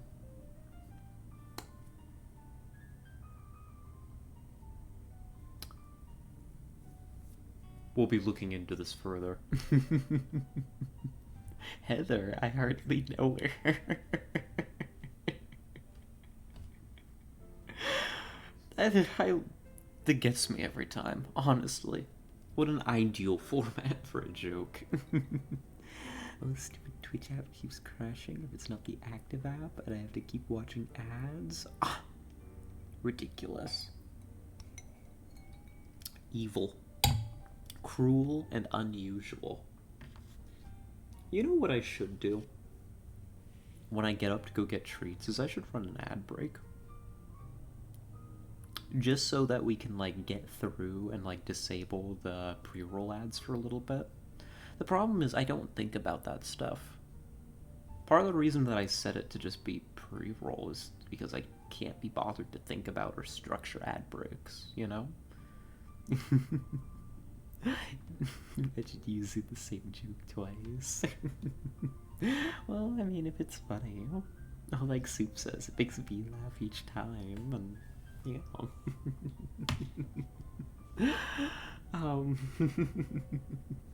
Here, we're gonna ask about Heather. A note was found in Tanya's apartment. It was signed J. And? And your name begins with J. Did you write it? Seriously? You're in journalism. You know that any lead is worth following. Well, sorry, I didn't write any note to Tanya. Not that I remember. So you don't know a Heather Goffstein. What about Peter Fielding? Do you know anything about the death of Peter Fielding? He owned a gym in Murray Hill. No, although you've reminded me I haven't hit the gym in a while. I suppose I should go. Do you have a record of a Jeffrey Dutta? He was killed in a hit and run. Sorry, no. We're grasping at straws here. What can you tell me about Tanya? I liked her. Some anchors think they're the be-all and end-all, but not her. She knew we were all in this together, and worked well with all of us. That's how you make a new show. Everyone needs to help each other. Yeah, sounds like a real stand-up kind of girl. I'll leave with subscribe, but I'm broke. Aw, don't worry about it. You're sweet, don't worry. Thank you, miss the ironic second part. I'm known for using 3 whole jokes ad nauseum. That is true. That is true. Tessa has nicknames in high school.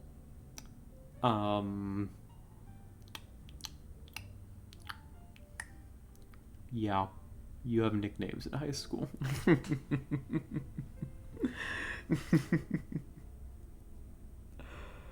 Oh, hold on, I need to sit back for a moment. I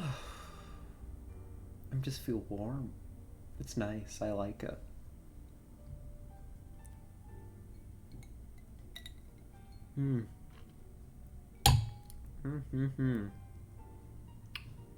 Yes, I sat back from being a little bit drunk and still had some of my margarita. You can't stop me.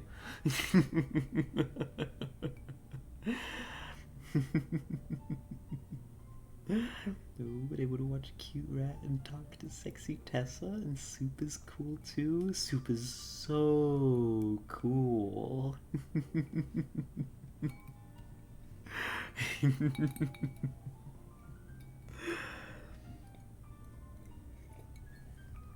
We're a Soup fan here. We love Soup. Soup is... I could go with the Soup right now, actually. I could go with like a... Actually, you know what I could go for? It's like a clam chowder, which I feel like is Soup adjacent. You know? I could go for a good clam chowder. I feel like that'd be really nice. Just something like... You know, it's like hot, it's soupy, but it's still got a little bit of crunch to it, like with the potatoes and the clam. A little bit of... that would be good. She's drunk for sure. Am I? I don't know. Probably. Is clam a euphemism there? No. I just like clam chowder. It's been a long time since I've had a good clam chowder, actually. No! No! No! No! I'm being harassed. Crunch? Potatoes and clams have crunch? The potatoes do! The potatoes! The potatoes have a nice crunch. And no, that's not the case at all. Oh, God. No, all I mean... Is there anything I can ask this guy, actually? All I mean is, honestly, like, I could go for a clam chowder here. Like, that's all. There's no euphemism. I assure you. Goodness gracious.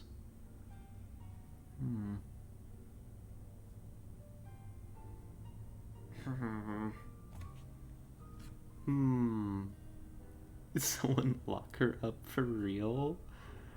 I take back what I said earlier, don't let her cook. Your potatoes have crunched their way undercooked. Very well then. I guess I'll just get out of here. All right. I'll catch y'all later. See ya.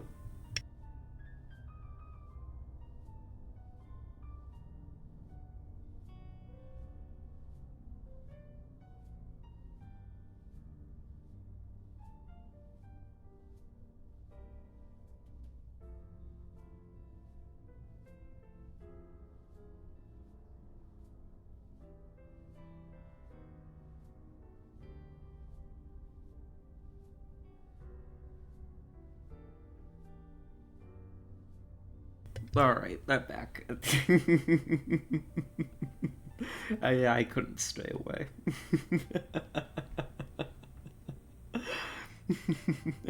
Love to lock her up, but she keeps running from the cuffs.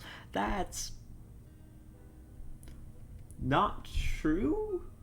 Hold on. How badly should I protest this? It's okay, she left us so romantic jazz. Aww. Okay, you two do your thing. I guess I can give you your privacy. This is interesting. Hold on. Well, thanks for your time, Mr. Peebles. I might be back later. Sure thing. I'm not going anywhere. Alright, see you, Mr. Peebles. There's nothing in this environment. He's got a computer. Joey, can you look at this? It's all gobbledygook to me. Never mind, of course you can. Looks like he's got a bunch of news wire reports open. Oh, and Minesweeper. Good for him. Go off, buddy. Let's get closer to your stories about the dumb rat. Oh, yeah? I'm sure you both have some fun stories about me being an idiot. I'd love to see the story swap.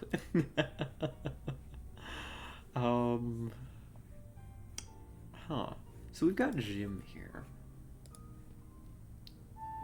Maybe we can talk about Jim. Oh goodness. With Tanya. I just like... Okay. Like...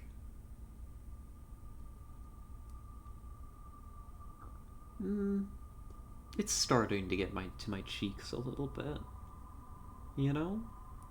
Gobbledygook, classic phrase. We love gobbledygook. We're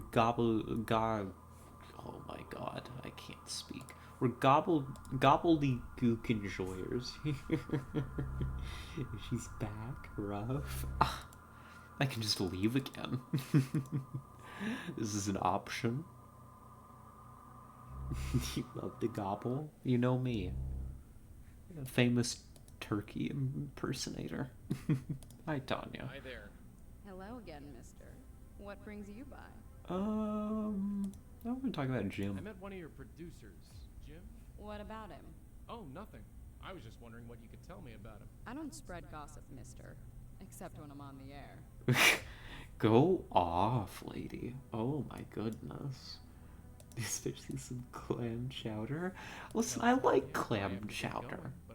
There's nothing weird about clam chowder. This feels like a stretch. I just like a good clam chowder. That's it. That's all there is to it. It's been a while. It's been a while. And apparently the potatoes shouldn't be crunchy.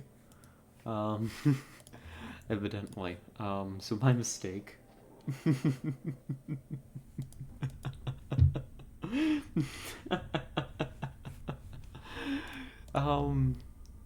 God. Hold on, we need to think for a moment. What are we looking at situation-wise here? I mean, besides the situation that is rapidly degrading outside of the game, Heather, Jim, No. Jeffrey,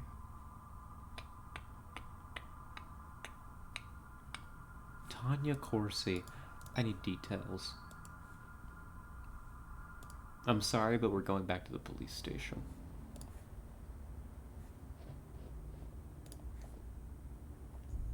Officer Palmer? Yeah, what can I do for you? You know, the music here still makes me want to break out into, like, song. You know, remember last time? Ow, ow, ow, ow, I hit my elbow. God. Okay, maybe I'm a little drunk. I'm not feeling particularly coordinated right this moment.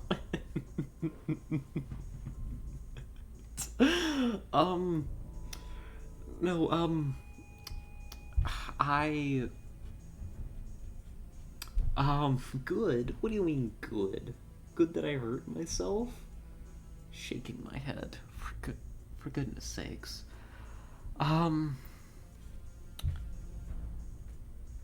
Like, during the interrogation sequence, I think I mentioned, how during that, It felt like the characters were about to break into like a sung version of the interrogation, like it going back and forth in tune with the music, which of course is not this game. But this song also feels like Palmer and Rosa are about to talk in verse, to speak in verse to each other. It very much reminds me of that song. Actually, I didn't even mention that stream. When did I mention this? I remember I've talked about here before the song from Pippin, the musical that I worked on, that I'm emotionally obsessed with it because it's the last show that I worked on. To be completely honest with you. It's got a song in it called War is a Science, and where Charlemagne gives not even, I mean, it's kind of a speech, but it's a strategy meeting, right? Delivered completely in song. You know, you're so obsessed with that show. I am. I mean, it's really good, honestly. The theater and kid in me is completely justified with being obsessed with the show. It is probably the best that I worked on. It's probably the best that I worked on. I loved it to death. I worked on that. I've worked on Machinal, which was also really good. Maybe not quite as much up my alley, but Machinal was really good. And I worked on a collection of smaller shows once, most of which were done by student writers. Student writers made them, and those were really fun. Actually, the Huntsville Huntsman was by far my favorite of that bunch.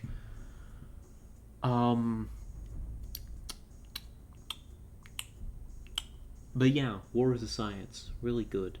I kind of want to play it right now. Hold on. This is important. This is sufficiently important. Stand by. I'm gonna go find it. I'm gonna go find it. Yeah, I need to go to YouTube. I need to go. War is a Science Pippin. There we go. Here it is. Of course, we're going to use the new Broadway cast recording, but because besides the show that I worked on, the new Broadway cast recording is the best. Fight me. And here, let's make sure it's not too loud. But it goes off. It does. It's really just brilliantly done. Like, I'm not gonna play the whole thing. Which a general must use with stratagems and strategies, statistical analyses to know how many soldiers he's prepared to lose. Now, gentlemen, this is the plan for tomorrow's skirmish. The army of the enemy is stationed on the hill, so we've got to draw them down here where they're easier to kill. So you in the ravine, that's the area in green. We'll move across the plain where you plainly can be seen. Then the enemy in blue will undoubtedly pursue, and we'll hope to keep your losses to comparatively few. There we go. That's all I needed. So yeah, that's the song. Excellent copyright striker. That might kill the stream VOD. I might have to go and mute that part later. But that was important. My brain is happy. It was completely worthwhile. Rest in peace, me. I love how this stream is titled Finale. It won't be. Listen, you might be right. This stream is a little bit off the rails. I'll completely confess to that. You're not wrong. I'm getting to the bottom of this glass of margarita. But I'm not prepared to be sober. We might have to go find some wine or something after this one. Still not reading your program. But, you know, if ever sometime I get the opportunity to have you come to one of my shows, you know? Because I want to do that. I want to. I'm going to. I've got goals. I got plans. Do Pirates of Penzance next? Penzance? I'm not familiar. But speaking of pirates, actually. Oh, Soup. Oh my god, you're brilliant. You're so good at this. Oh my goodness gracious. You have no idea. At the beginning of stream, I was rambling. You were here, of course, when I was rambling about me having a subject that I wanted to talk about, but I had no idea how to segue to it. You've done it. You've given me the segue. Well, I'd better go. Thanks for the help. See ya, Palmer. Sure. We need to go find somewhere with some good music. Which is everywhere in this game, but hear me out. Let's go home. It's been a while since we've listened to the home music.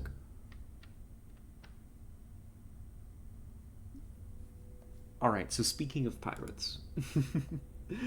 Like the song that goes like the very model of a modern major general. Oh, yes. So I had a dream last night. Well, I had two dreams. First, I slept for like a full 8 hours, which is very nice. I had one dream there that involved me infiltrating a hijacked spaceship that was hijacked by supervillains or something. And that was a cool dream. But the dream that we're going to talk about is the second dream, because I woke up briefly. I messaged a few people. I got up for a little bit, and then I sat down on my bed, and I was asleep before I knew it. And I slept for 3 hours. In that dream, I was playing a tabletop RPG. That was a post-apocalyptic pirate RPG. Right? It was very, very good. Furry pirates, I wish. And honestly, the events of the RPG of the session aren't particularly important.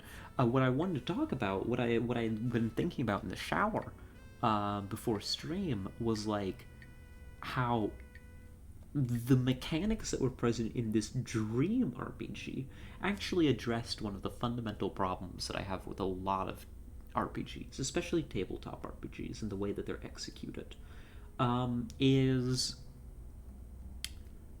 in the dream, a lot of the mechanics were role-play centric first. Winds of Calcrest. They were role-play centric first, right?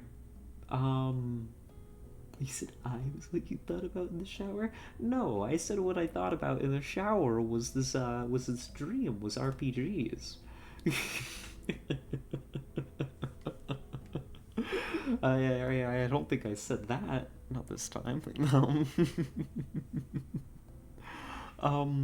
So I...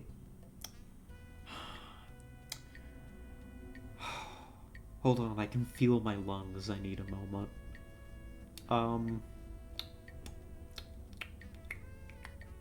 Yeah.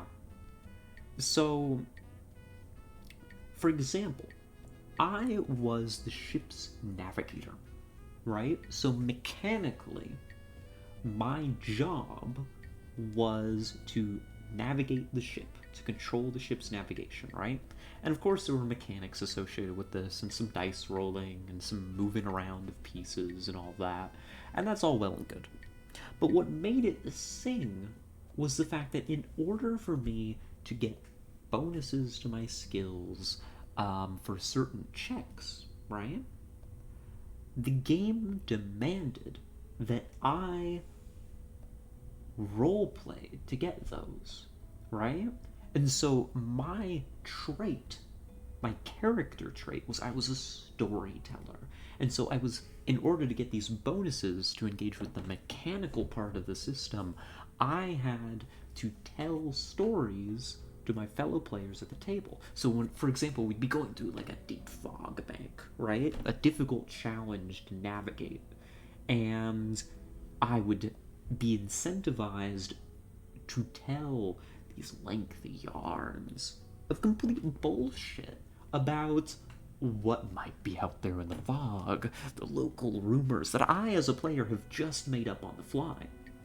And the DM, therefore, is encouraged to take, these stories, which don't necessarily immediately have any kind of immediate impact in the game world besides my characters saying these things. And if the DM hears like a cool ghost story, maybe he adds this horror sting in, where we see something moving out in the fog, So yeah, any non-dice roll RPG system. Yeah, but like it incorporated it along with the dice rolls, right? Where basically, I mean, in a sense, it's very simple, right? It's very simple. It's hardly revolutionary. I mean, it was in my dream, after all. It's kind of like the D&D inspiration system that nobody ever fucking uses. But it kind of incorporates that as like a consistent feature. Similarly, there was a resting system, so you could refresh certain abilities and such. So that whenever you came to port, each player would have to go and roleplay, for their trait. So as a storyteller, I'd have to go to the bar and get up on my table and, tell my stories. Another character, their character trait, because they were all pirate themed, right? And so this encouraged us all to really get into our characters and, fill out these kind of pirate, stereotypes. One character was, the gunner was an alcoholic, right? And so we'd have to talk about, an act drunk at the table. One character, which sounds bad at first, but his trait was that he had problems with women, right? And so this was always played as a cut to black while we were resting, and then whenever we were getting back on the boat, it would be him being chased by a mob, often including the one in particular that he defended. And the DM therefore kind of had material to work with of what we were doing. Of course, any good DM should already be doing that, even in a system like D&D, which does not afford any mechanical incentives for this. But that the game provided this mechanical incentive in the first place, I think really was helpful and created a great vibe at the table that exists purely within my dream, I should reinforce. Am I invited? Yes. Yes, you are invited to the Dream D&D table. To be fair, yep, any good? My worlds are often shaped by player info. Yes. Mm-hmm. And again, that's always a good thing. But part of the challenge, I say as almost a forever DM, I've gotten to play a bit, right? But even as a DM, and so I'm told, a very good DM, right? That's one hill that I will die on. I think that I'm a pretty damn good DM, is that it's often very hard to bring players out of their shells, right? If there's no mechanical incentive to roleplay, a great many players will not. They will sit back and they'll let the more experienced or the more eager role players take center stage. This very simple mechanical incentive basically says, roleplay or die, bitch. But also, at the same time, provides an excuse. Nobody at a table, right? Well, maybe not nobody, but many players, when they're sitting at a table with their friends, right, feel bad when they take the spotlight for too long. As enjoyable as the spotlight is, for a player especially, the DM has I keep saying DM, GM, I guess, more in a broader sense, has the excuse. They're the storyteller, as assigned by the rights, as assigned by God, You know, the GM is the storyteller. They can talk as much as they want. Nobody's gonna bat an eye. But if a player starts going on and on, everybody kind of, shifts a little bit, and they're like, oh, they get the spotlight now, huh? Or at least that's what you imagine. But this, it provides an excuse to everyone for why this player is going on and on for a bit. They've got to do this for their mechanics so they can contribute to the team. And I'm going to get my turn soon. I'm going to get my turn. And we're all going to weave this narrative together of what we're doing. And it's going to be rich. It's going to be rich. It's a tapestry. And I like that idea. I like it a lot. Sorry, I'm ranting. I am actually raving mad right now. You must forgive me. I suppose you don't have to, but I beg of you, please. I've been trying to run an RPG like that for ages. I've been the most passive players. Yeah, a lot of my experience DMing is with people who haven't played RPGs before or have very limited experience. They're not super into it like me or maybe Tessa's players, where they aren't the people who historically show up from, a tabletop RPG session once a week, who want that constantly in their life, who need a little bit of encouragement to come out of their shells. Are you low-key calling me out right now? No, I don't think I am. I don't think so. although I think that a mechanical incentive that like that helps, right? It helps, doesn't it? If you have an excuse to be very, your depressed fungal character, depressed fungus boy. And that also provides that excuse to the other players to look at you and be like, oh, they're just talking about their fungus and being depressed all the time because that's what the game wants them to do. There's no fear of it being personally held against you when you hold the spotlight like that. I think. I don't know. I might be drunk. I think it says to be like you would have played Dread but with a dice tower instead of a Jenga tower. Maybe I should play Dread. I need to play... That's the thing. I need to play more tabletop RPGs. I do. I just need people to do it with. I'm down. I'm down for it. I just need people. That's the trouble. Nobody's gonna bat an eye. Yeah, I had a player call me narcissistic for basically having to drive a Pokemon RPG because only one player really interacted with things. Yeah, that's the trouble. Especially, people just sit back and let one or two people. Often it's a duo. Often it's a duo that takes the wheel. When really, any tabletop RPG, ideally, should be a back and forth. Right? This I think, is the crux of the rant. Forget my dream system.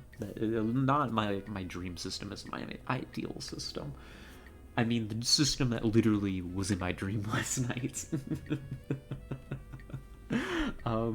idea is I'm probably the quietest person at the table. My groups are amazing. Yeah, like that. That's the ideal, right? Because many people make the mistake of thinking the GM is the storyteller, capital T, capital S.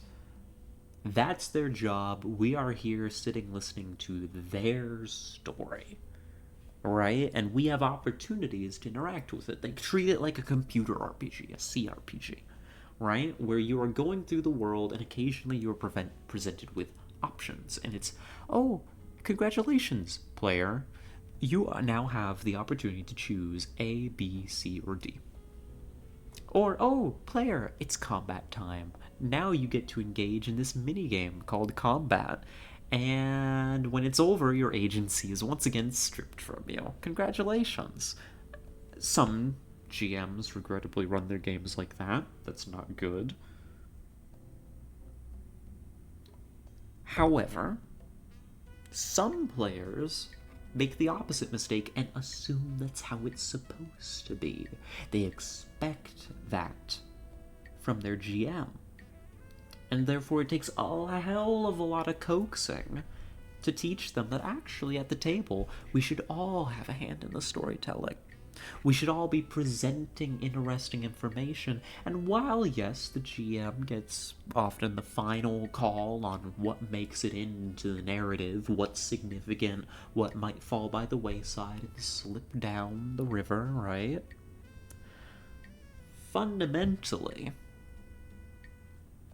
the best games are the ones where everybody has input. You know? And I guess that's what I was thinking about in the shower this morning. And I've wanted to rant about that. Actually, I forgot about it for the past 2 hours. I wanted to rant about it at the beginning of the stream, but I didn't know how to segue into it. So thank you, Soup, for giving me the opportunity by mentioning pirates. I appreciate it. Hopefully this has not been the most insane rant in the world. Hopefully I'm okay. Oh. The Pokemon group was so good, even if they committed murder. Yeah, they sound like a delightful crew. They sound like a very happy GM. So you sure there's no room for me at your table? I know, right? Wish someone told my old table that. It's a hard thing to tell people, and it's a hard thing to hear and act upon. A player who doesn't have experience in joint storytelling, that's really what I should call it, you know? Because joint storytelling is something that absolutely can be done away from a tabletop RPG. It's just where we as cardboard-obsessed maniacs think of it being. But actually, my first time engaging in joint storytelling was not during a tabletop RPG. I was in elementary school. It was in the 6th grade, I believe. And at the end of elementary school, right, we had a camping trip, right? That's what capped off elementary school for me, was a camping trip up into the mountains, right? We went to like this park, might have been a state park, I'm not quite sure, that had like cabins and all that jazz, and, you know, camp counselors who had all these, you know, it was a camp, it was a camp. Kind of like a summer camp, but it was at the end of school, you know? 2 hours, 29 minutes, and she successfully learned one ghost's name. Listen.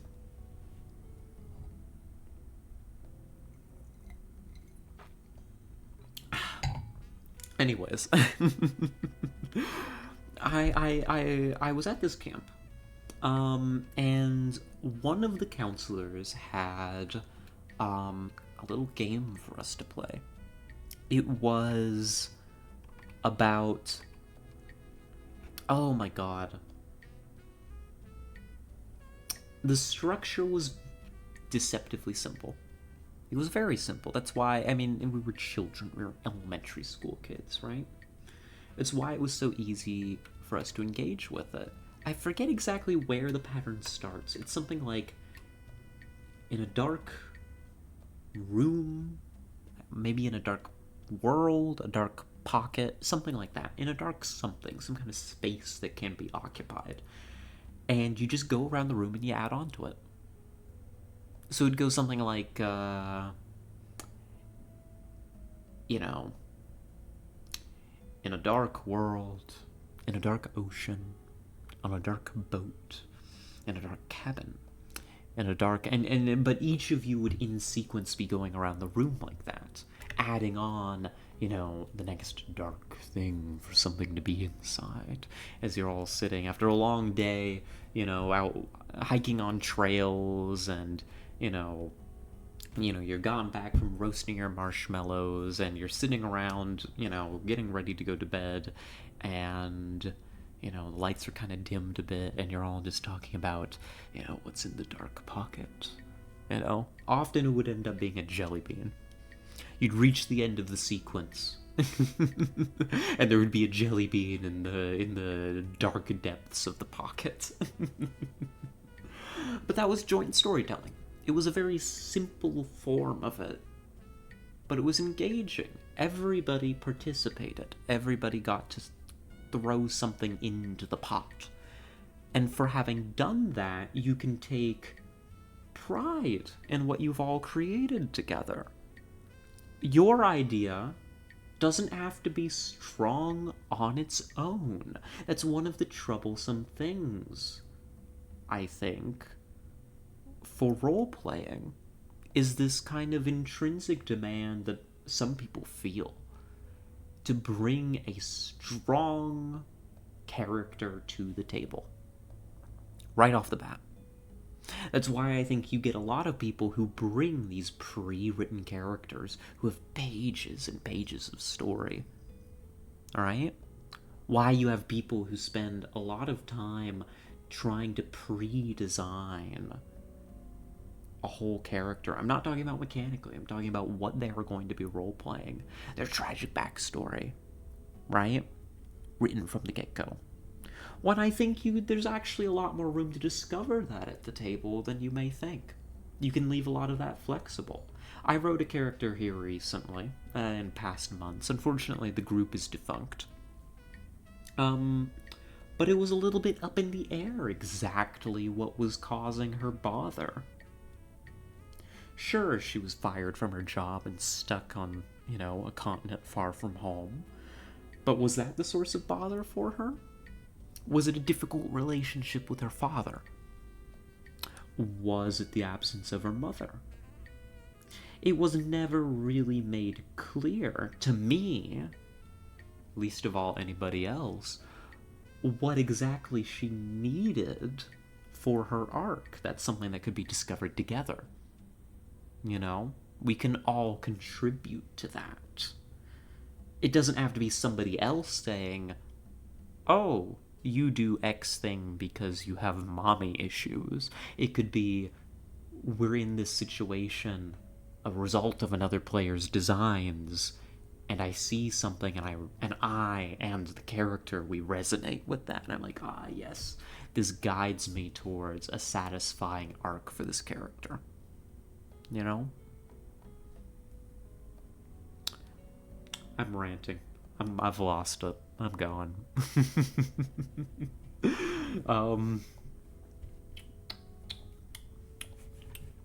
We're playing a game, right? Maybe we want to get back to it. I don't know. What's happening in Blackwell? Does anybody know? I don't. I've got no clue. But yeah, I don't know. I like RPGs. I like joint storytelling. I think it's a very good thing. I hope to be playing with groups that engage with that in the future. The same thing that was happening 2 screens in an hour and a half ago. We've gone through more than that. Guy who you thought would be ripped apart wasn't. That's true. We need to go talk to Michael about that. Familiar faces. It is a relief to see you both. Yo. We found one of the Grace Group spooks, Peter Fielding. I see. Is he still intact? Yeah, he tried to get me to join a gym. I thought as much. You thought so? What do you mean? You know as well as I do. A spirit cannot be moved from this world until it is spiritually ready. It would appear that is also the case here.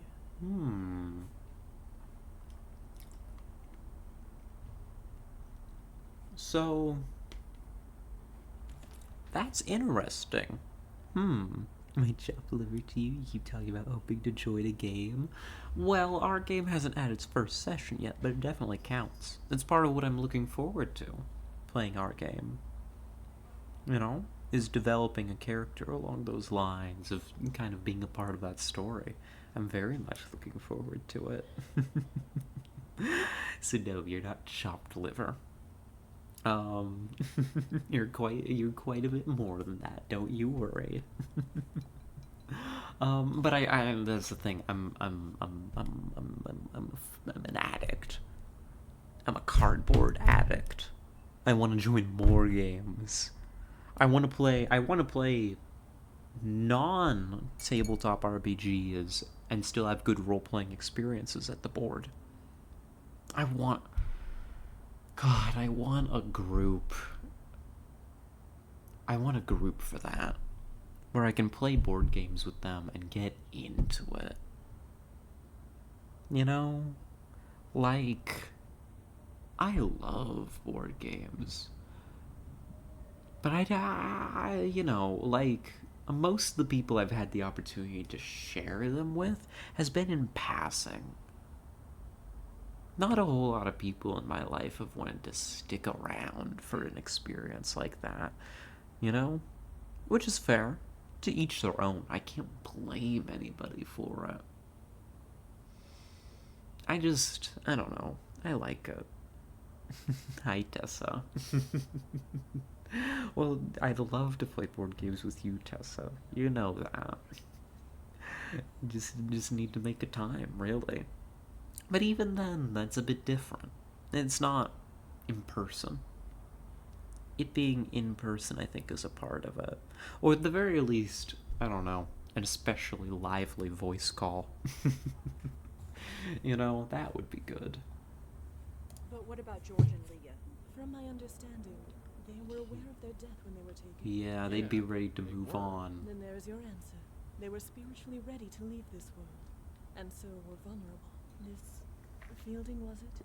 He is a lucky soul indeed. Until he is made aware, he cannot be taken. Not by you, or by anyone else. Interesting. Crunchy ice. Rip our Pandemic Legacy game. I'm bored that I'm not around to finish it. I was thinking the same thing, Soup. I was. It's like that was probably one of, if perhaps not the best experiences I had just playing a board game, really. I don't know, maybe we'll have to arrange to finish it digitally. But I'm not really sure how to arrange for that. I don't know. But I loved that. I really did.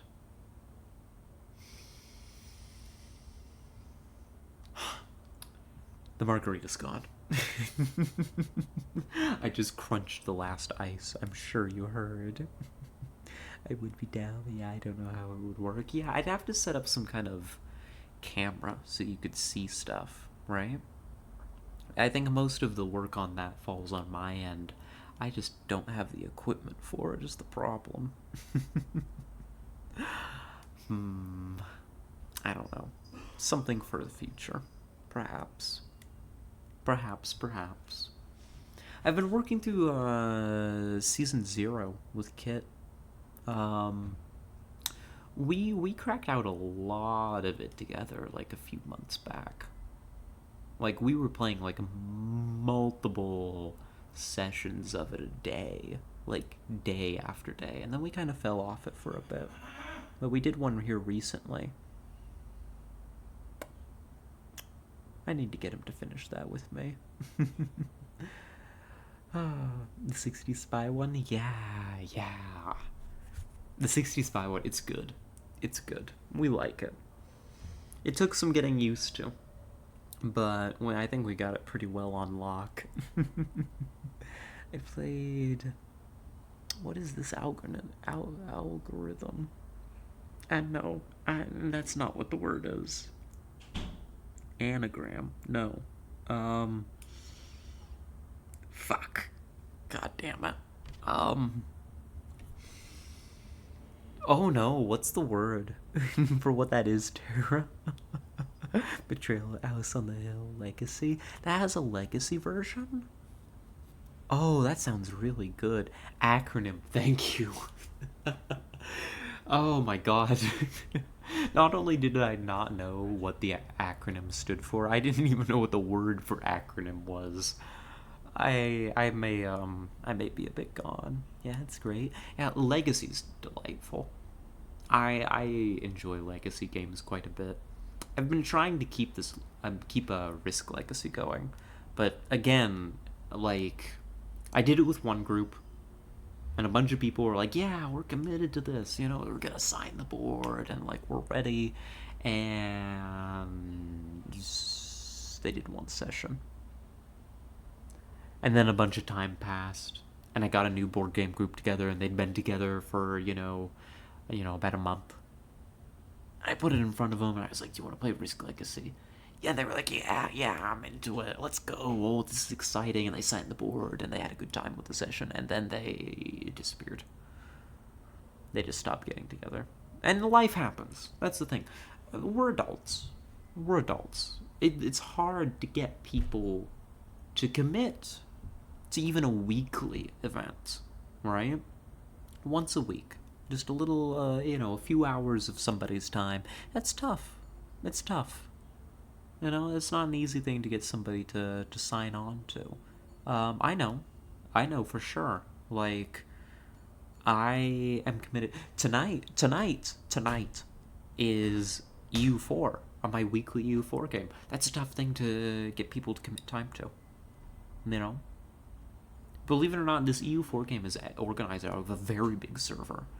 The active ones are mostly the ones that you see in the game, on stream, on Kit's stream, in like an hour. There's no way we're finishing Blackwell in that time. Oh my god.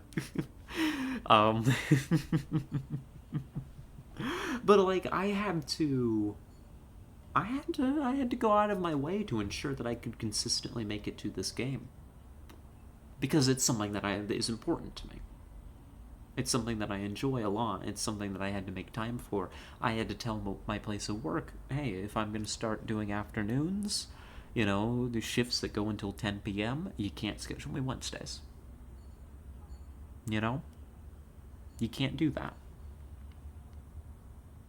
Because, I didn't have to justify it to them. They just accepted it, thank goodness. Not everybody's so lucky. Honestly, my work is surprisingly accommodating for what it is. Yeah, no, hey, we're getting through this. Yeah, I'm gonna have to, adjust the stream title. The Grand Not Quite Finale. That's great. Hold on. The Grand Not Quite Finale. Thank you. There we go. Fixed it. You gotta eat too, don't forget. Yeah, I should. That's the trouble with these days where we also do the EU4 stream, is because I want to raid Kit. But Kit only starts streaming when the EU4 group is together. Right? So I want to send you all on over to Kit. But that means there's no downtime for me in between the streams. Like, I want to go make a plate of pasta and sit down and eat and gobble up my pasta. But I also want to send y'all to Kit, because I know that continuity helps, right? It helps keep people around. It helps kind of make things an event.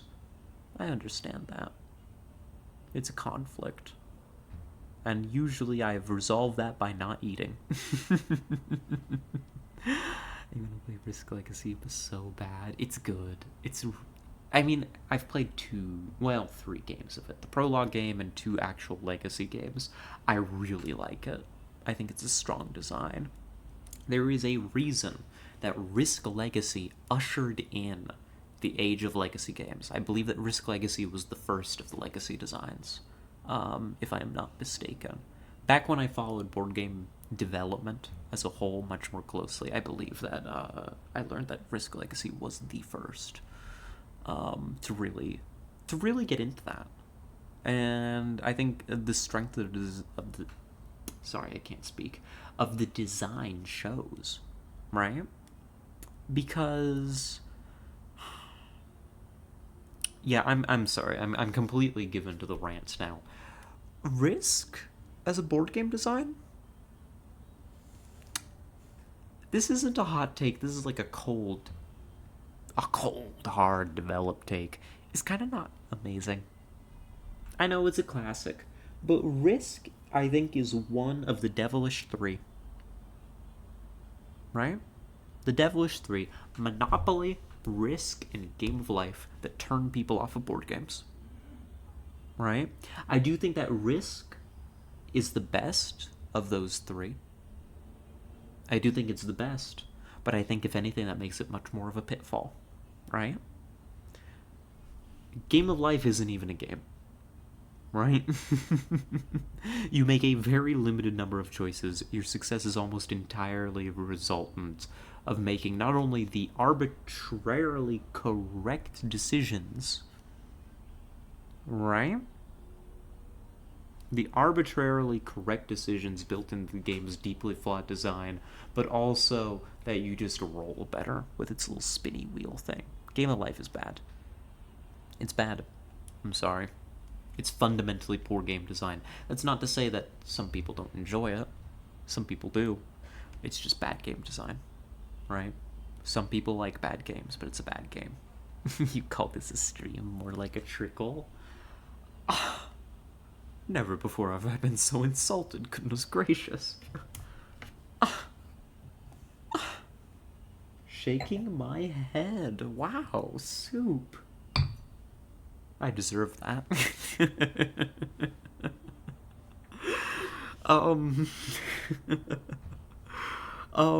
But yeah, that's Game of Life. Monopoly, because these are the three games that I think a lot of people, especially here in the States, have played, right? And these inform their idea of board games. Monopoly is next. Monopoly is a little bit better. It's got some more choices. Monopoly, you can set an algorithm for, fundamentally, right? If you buy every property that you land on,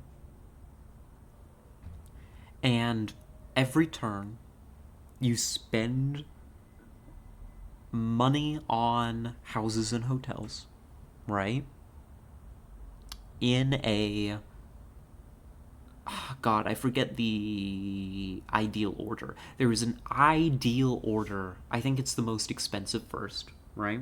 I think it's most expensive locations first that you spend your money on to improve those locations. You can walk away from the game board, have someone else roll for you. And you will still be fine because you are not called upon to make any interesting decisions. You mortgage your least valuable properties first, if you have to, if you get unlucky. Because again, it's a game that is so reliant on dice, and it's designed in such a way that there's a fundamentally just better strategy. That you don't have to do any thinking. You just adopt the best strategy and you hold to it. And then you let the dice see who wins. And it's probably going to be you, because the best strategy in that game, as is in life, though life is even simpler to decipher, there's just a fundamentally better strategy that affords a substantially higher chance of victory than anybody who adopts a counter strategy. Well, because there's no counter strategy. It's just the strategy. There's no second best that actually stands any reasonable chance of winning. You know, there's no skill involved. There's no choices. There's no thought process. It's an algorithm. You are best served playing the game by algorithm. No need to be clever. Game of Life sucks like real life, and Monopoly sucks like real monopolies. At least Monopoly was intentional about that. The Monopoly design being bad is actually intentional. That I think is the most telling thing about it. It was supposed to suck. It was made during the Great Depression and sold as essentially protest art against monopolies. You know, kind of I don't know that it was quite socialist in nature, but very much an anti-capitalist piece, even if it was in a soft way, in that it's anti-monopoly, not anti-capitalism necessarily. But it's a piece of Great Depression art. I think I can appreciate it from that standpoint. I don't want to play it. But a lot of people play it unironically, right? Because that's what they're told board games are. And then they play it, and they hate it, and they're like, oh, board games. I don't really like them. My older brother kept beating me at Monopoly, so I don't think I'm gonna play, this Quiplash or this Scythe or this Cosmic Encounters or all these funky games that you keep recommending me. I played Life a couple weeks ago and made every correct call. The dice screwed me hard in the second half and came dead last. Yep, that's life. The game of life, specifically. That's just a game. A game of theory. That line was in the Five Nights at Freddy's movie? I was told this. I haven't seen it. But apparently... Oh god, what's his name? What's the game theory guy's name? Matt Pat. Apparently made a cameo and said that line. It was really shoehorned in. And I hate it so much. It Monopoly turned into the thing it was meant to ridicule. Yeah, But that's capitalism. It's very, very good at subduing and integrating critiques. But that's like a whole rant and ramble and rave. That's something that I've studied. I'll have to find the book that I read on that. Actually, it was really good.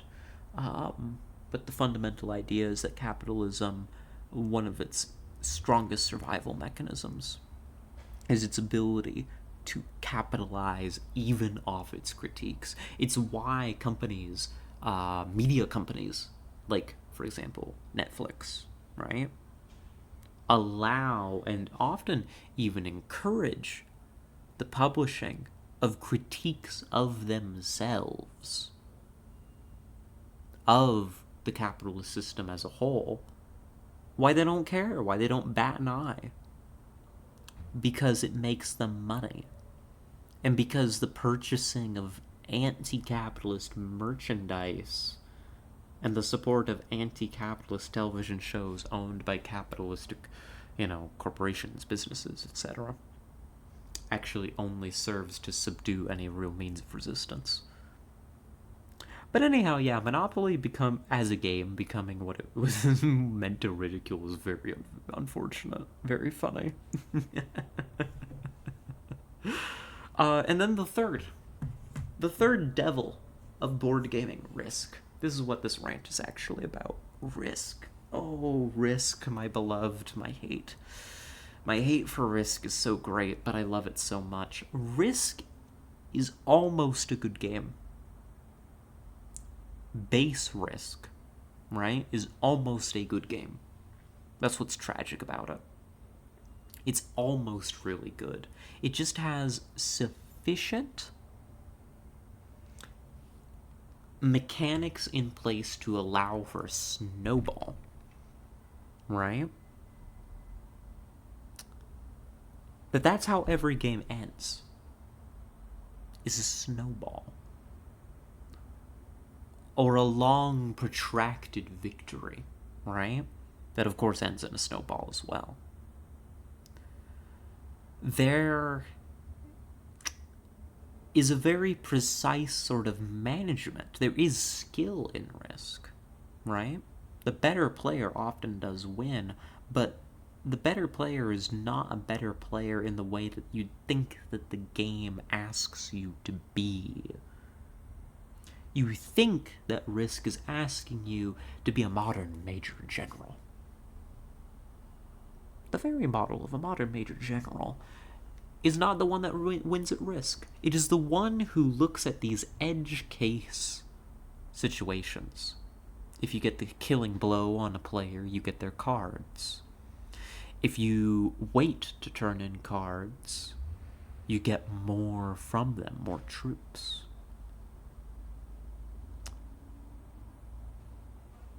You understand the mechanic of transferring, so you create these long, snaking campaigns whereby you don't cut yourself off from getting the finishing blow on a player. You never get somebody down to one province. You always get them down to their last. You spend most of the game kind of... Why is the word that came to my mind edging? But if you played Risk, you know what I mean. Whereby you only take one territory. And you kind of allow yourself to trade one territory as kind of a border war to build cards artificially, right?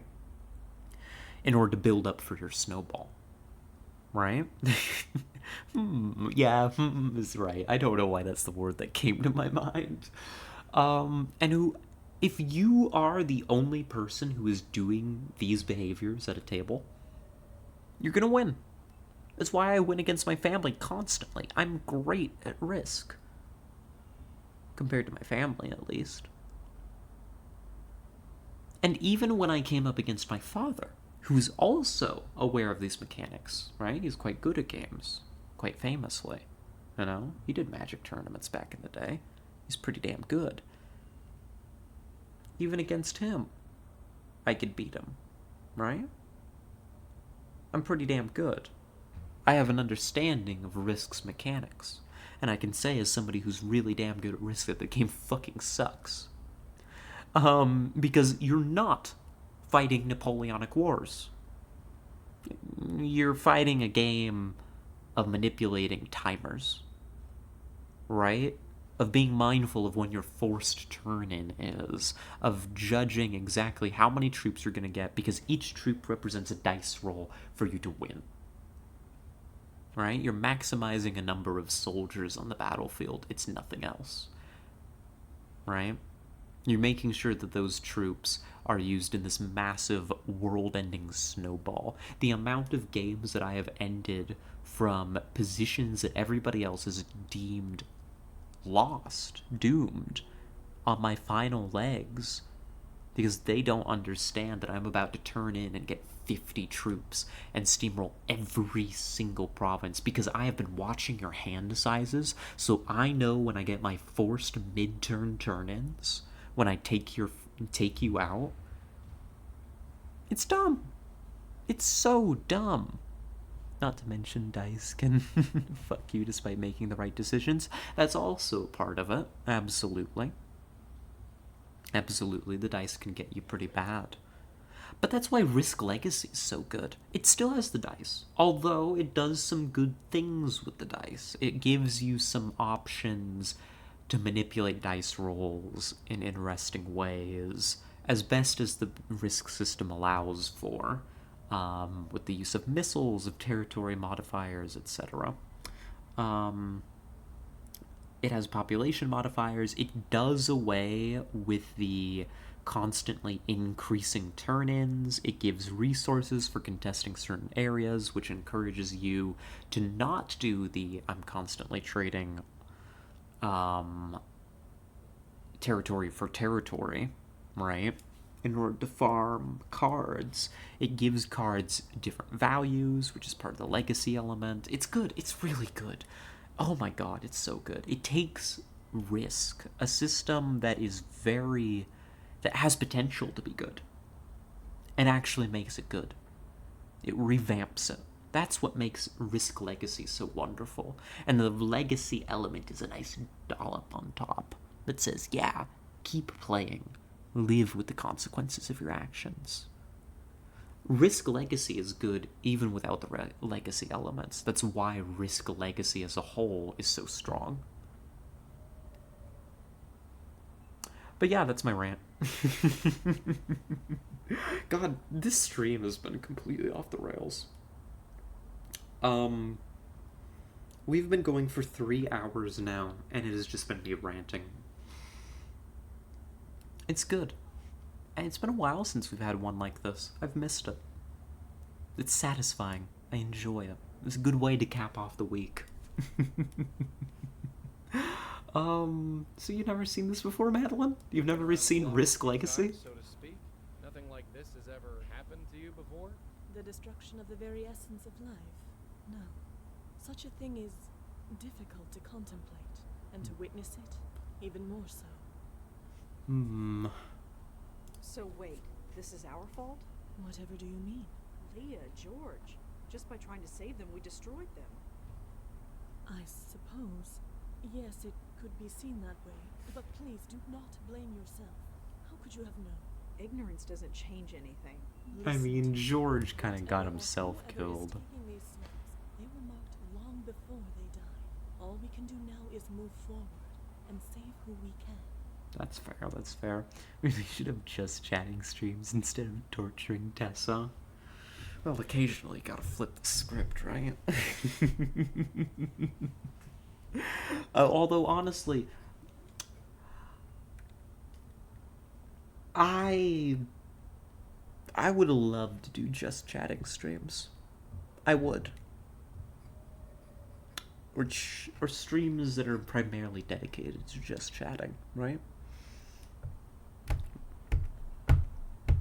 The trouble is that I don't know when one of these kinds of moods, I guess you could call it, is going to, like, come up and overtake me. Because, like, honestly, for a couple months now, right? Our streams have been pretty game-centric. I've wanted to do a stream like this where I mostly just rant and ramble. I just haven't been able to. I can't do it on demand. I think they're my favorite streams. I'm just not... I'm not consistently an interesting enough person to do a just chatting stream on demand. I can't just schedule one and be like, alright, I'm gonna rant and ramble for 3 hours now. It ain't me. Part of me wishes it was. It just ain't, you know? That is the real game of Risk? Yeah, you're right. Disagree, you think? You think? Yeah, I mean, you don't have to flatter me. No, I'm not digging for a compliment. Though I appreciate the sentiment. Like, I don't know. Sometimes I feel like I'm just at a loss for subjects. You know? Like, I don't know. Maybe it's me being in my own head. It's been something that honestly has been on my mind the past, I don't know how long. Time is a difficult concept for me. Month, 2 months maybe, right? Honestly, it's part of the reason that I've been quieter even in personal conversation. Frankly, is like I just sometimes feel like I don't really have much to say. Right? It's like, you know, you go to work, you get home, you know, you stream sometimes. And sometimes that's life, you know? And that's fine. I'm okay with it, but it doesn't necessarily make for astounding conversation. I don't have very many interesting work stories. We tell them when we get them. Right? I don't know, but maybe I've just been too in my own head about it, right? I ate here for my health. Oh, you're sweet. You have so much to say. You've been talking for how long? Many opinions? I guess you're not wrong. Maybe you're right, even. Maybe you're not... Maybe it's not just that you're not wrong. Maybe you're right. You're in your own head. Yeah, I must be. God, I've been in my own head, haven't I? I'm really good at ranting and raving. I'm a mad woman. What else would I be good at? Oh, hey, that actually feels good to get out of my head. To get off my chest, too. It's been bothering me, frankly. Honestly, one of the major reasons that I've been quieter here recently in personal conversation has been that. It's affected even that, let alone stream. Strange. Well, turns out the cure for that was a margarita and heart to heart. I should get some wine for you four. That'll be fine. I mean, I work tomorrow, but I work in the afternoon. I can be up with a little bit of wine. That'll be fine. Yep, you're fucking nuts, as they say. Yep. So what? I Leave am. the spook to rot? Of course not. It has been known for some spirits to become aware on their own. The right face, the right moment, anything can trigger it. And if that happens to Fielding, no. Our duty is to save him, and save him we shall. How? The usual rules have been chucked out the window. We make a move and he gets hammered, and we're not gonna let that happen. Not again. It is a dilemma for certain. So we need to deal with the one doing the hammering. We need to think about this. Plan our next move. Of course. In fact, I might have an idea along those lines. I must confer with my host. Please excuse me. Okay, see you, Madeline. You have a good time. So, what? Should we just wait out here? Kind of feels impolite to go inside.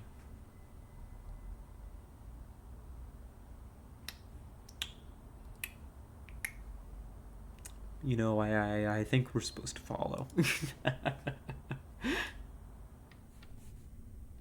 He's okay? Peter's really okay? He is still deceased, but in all other respects, yes. He is as well as can be. This changes everything. You have no idea. You two, thank you. Thank you from the bottom of my heart. I never even considered that Peter's soul could be saved. And maybe Heather, too. Yes, Heather. If she wasn't taken, then her soul must still be lost. And this is a good thing? Of course. If a soul is merely lost, it still can be saved. And maybe so can mine. So what's the plan, Stan? So, what's your plan? We are approaching this from ignorance, and possibly from fear. Before I was trapped in the void, I was a spirit guide for a very long time. I can learn much from a spirit by looking at it, and talking to it. If Fielding's soul still exists, then it must be brought here. And Heather. Heather's soul must still be out there. And her as well, of course. Alright. Well, let's hit the gym. Peter Fielding's spook is at the gym. It's not too far away. You can talk to him there. Are you kidding? I step out of this circle, who knows what could happen? If I die, there's a good chance I'll be an aware spirit, just like Leah and George, and then... Yeah, you'll get hammered. I would not Just ask like you to me. risk Oh no. for that. Besides, it is unnecessary. As you say, only spiritually aware souls are attacked. Since this Fielding is not spiritually aware, meeting him in his current state would be fruitless. Oh. We need to awaken him before I can determine anything about him. Then won't that kill him? Won't awakening these ghosts destroy him? Aren't we trying to avoid that? Don't be absurd. We'll put them behind this circle. They will be safe there. And how are we supposed to do that? Spooks like me can't enter the thing. This might surprise you, Malone, but I did think of this. Come here. Damn. Take this. What's this thing? Call it a totem. It was made with some of my essence. The circle was created in much the same manner, so it will make a perfect focus. When you awaken a spirit, use the totem to send them directly here. They will remain safely behind the circle until we can determine the next course of action. So I'll be trapped in this circle with Peter and Heather's ghosts? Sounds pleasant. I am afraid so, my host. Well, I suppose it can't be helped. And I guess it will be nice to see them again. Yes. Aww. Her essence? Ghost essence. I don't know what ghost essence constitutes, though, and how you would make a totem out of it. They've just kind of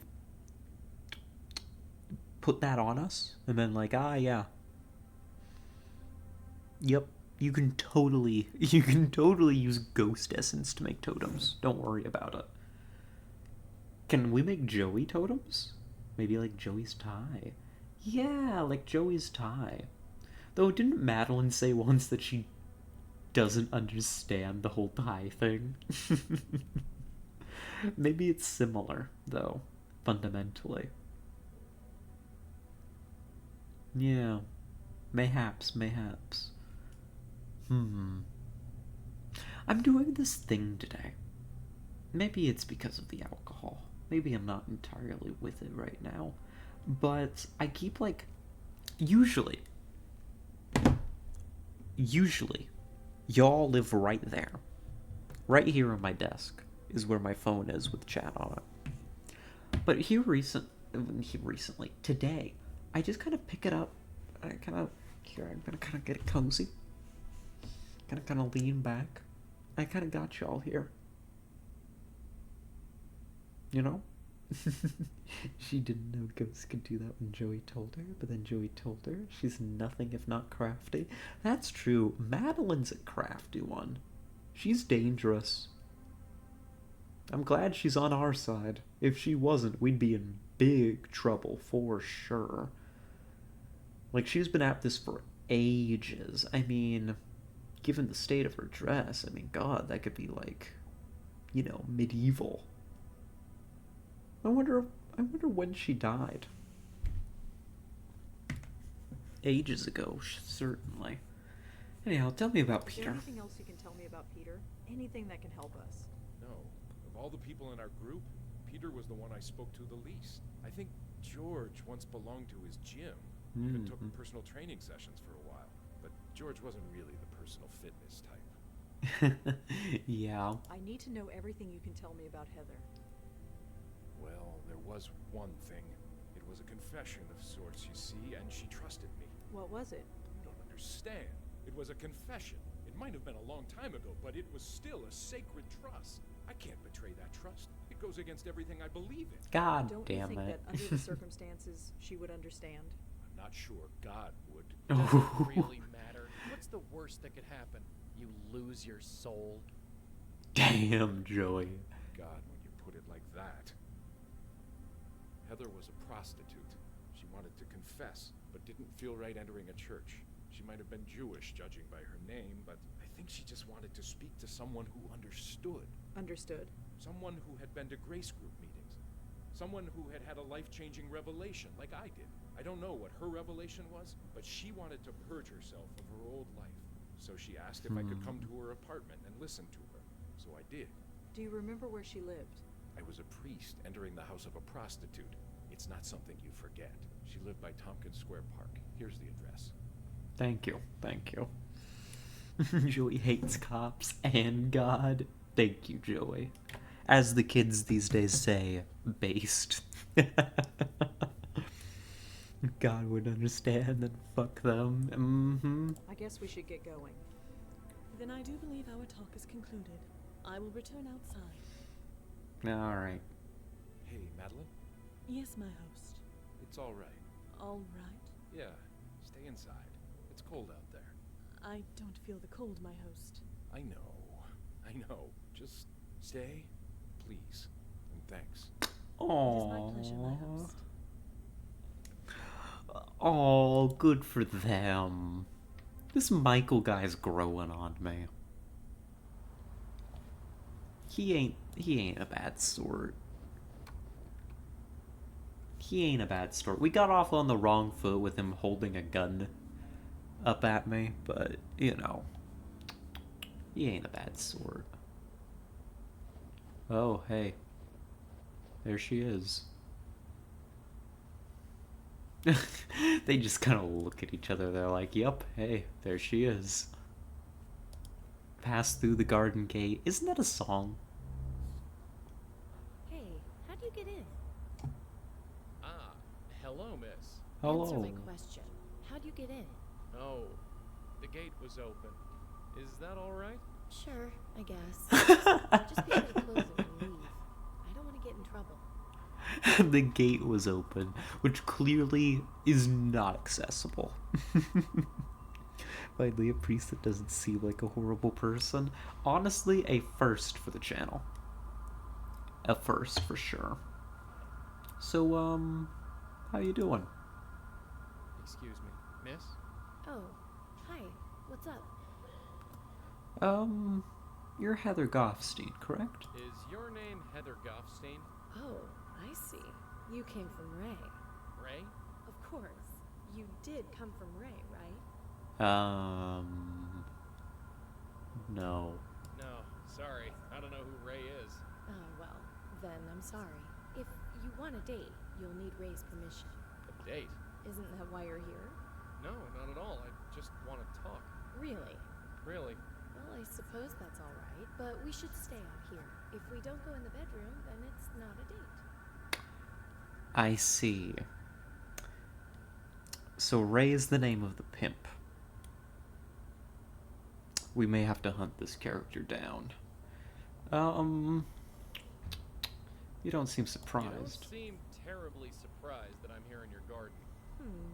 It is a bit strange you appeared out of nowhere, but hey, I'm used to men appearing on my doorstep. And for some reason, you seem safe. Safe? Yeah, just a vibe. Huh. Thanks, I guess. Good. Good for Joey, actually. Joey is getting himself into a situation, as he does. As he seems to be particularly good at here recently.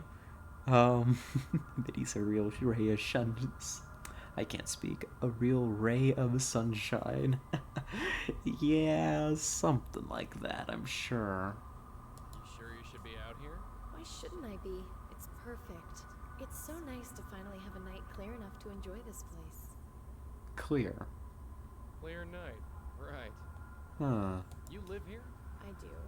Why? No reason. Just making conversation. So, you're Heather Goffstein. So, tell me a bit about yourself, Heather. Can we not, please? Let's just enjoy the evening, okay? It's nice out here. Sure. No problem. So, tell me about this Ray character. I really shouldn't. Ray is really exclusive with the clients we're given. I shouldn't have told you the name. Yeah. What about Michael? Tell me about Father Michael Cooper. Father Michael? Is he a priest or something?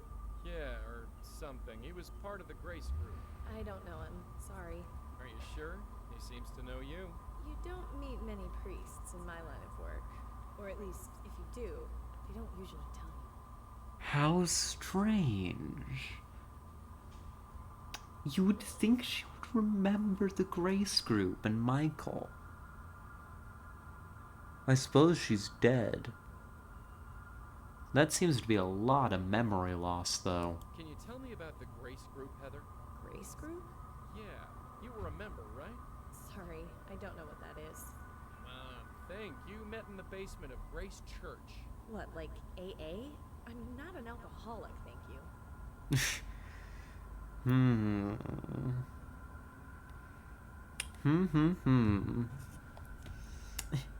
Oh, hello, Arissa. Hello, welcome. No XCOM, huh? Yeah, it's a Friday. It's Variety Day, which means we're playing Blackwell. Guess I gotta watch VOD. Yeah. Sorry. Just Tessa's pet game that's barely been played. Pretty much 3 hours of rambling, 20 minutes a game. Hey! Just because you're right.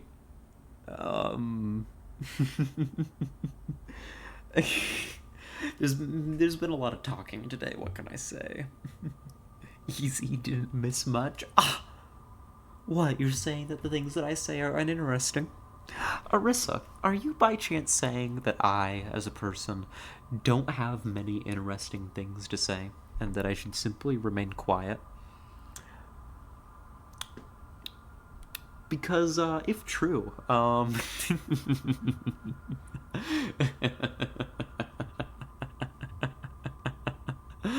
I guess...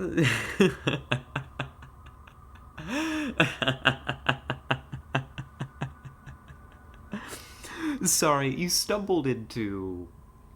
We had just finished talking a little bit ago, we had just finished talking about, how here recently, the past couple months actually, I've been kind of in my own head about not having very many interesting things to say. And so you just, like, walked straight into the minefield without knowing it was there. You are okay. I am. I saw an opportunity for a dig. I went for it. But you're okay. You're okay. As Tara says, you're a sweetheart. Don't you worry. I hope you're doing well. Welcome, welcome. So you don't know anybody? Huh. Do you know a Tanya Corsi? I don't think so. Sorry. You ever go to the Carth House? Dumpy place in Chelsea. I don't think so. Sorry. Do you know a guy named... She's not gonna know anything, is she? Can't really say one way or the other. Sorry. Ray. I could get into trouble. Wait a minute. Do you know a... I can't really say one. I could get. Do you know a guy named Peter... I can't really. I could. So she can't tell me about anything. I don't want to get anyone into trouble. Do you know a... I can't talk. I don't want to get anyone into Can't talk about who she might know. Okay. Well, Sure. I'd leave the gate open, but for some reason, I don't think that will be a problem for you.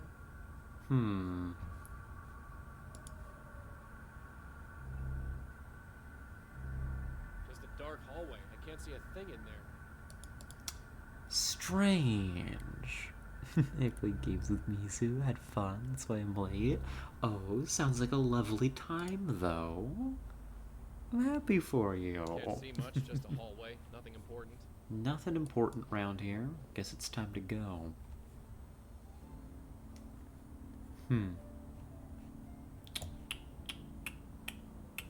Let's drop by the police station. If anybody's gonna know anything about a Ray. Officer Palmer? Yeah, what can I do for you? Officer Palmer? Yeah, what can I do for you? Something.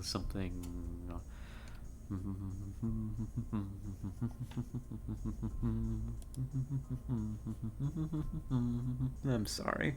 I'm sorry.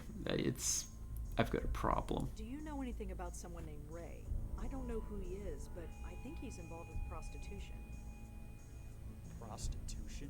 Is this related to Leah's case? I don't know. It could be. This just gets better and better.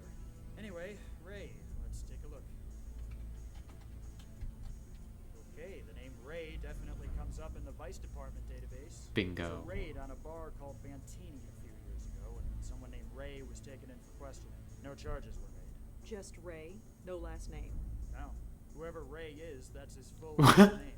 Anyway, here's the... This is full legal name. Thanks. Oh my god. Okay, I wasn't actually expecting that to be a hit. Usually we need a first and last name as the rule here, but okay. Did you figure out the lady on top of the roof? Yeah, as Tara says, TV hostess. TV hostess Tanya Corsi. Haven't figured out her deal yet, but she dead. Tanya Kakariko Village or something. Alright, let's drop by the Vantini. Apparently this guy was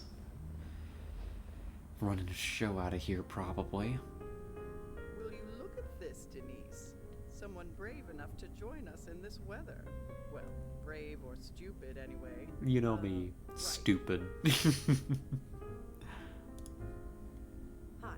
Hey, what can I get for you?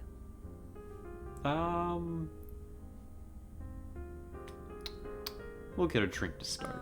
I better not drink. I need to keep a clear head. That's right, About a never coffee or mind. something? No thanks, I already have one. I see. I see. So why are we here? This says the bartender. So what can you tell me about this place? It's old. Quiet. I like it that way. Really? Yeah. I work on my thesis most nights. Oh, Honestly, nice. I'm surprised a big place like this can stay open. It's always empty. How strange. Oh, the bars in this game look way better than IRL bars do. I don't know. I've been to some nice IRL bars. She's discovered infinite coffee. True. Do you know Ray? Ray? Yeah, is he here? No, he's not. Do you know Heather Goffstein? Sorry, I don't. Thanks. Well, it's not a good look, Rosa, to be asking after a pimp, but okay, go off. Excuse me. Yes? I'm looking for Ray. Do you know where I can find him? Ray, huh? And why would you be looking for Ray?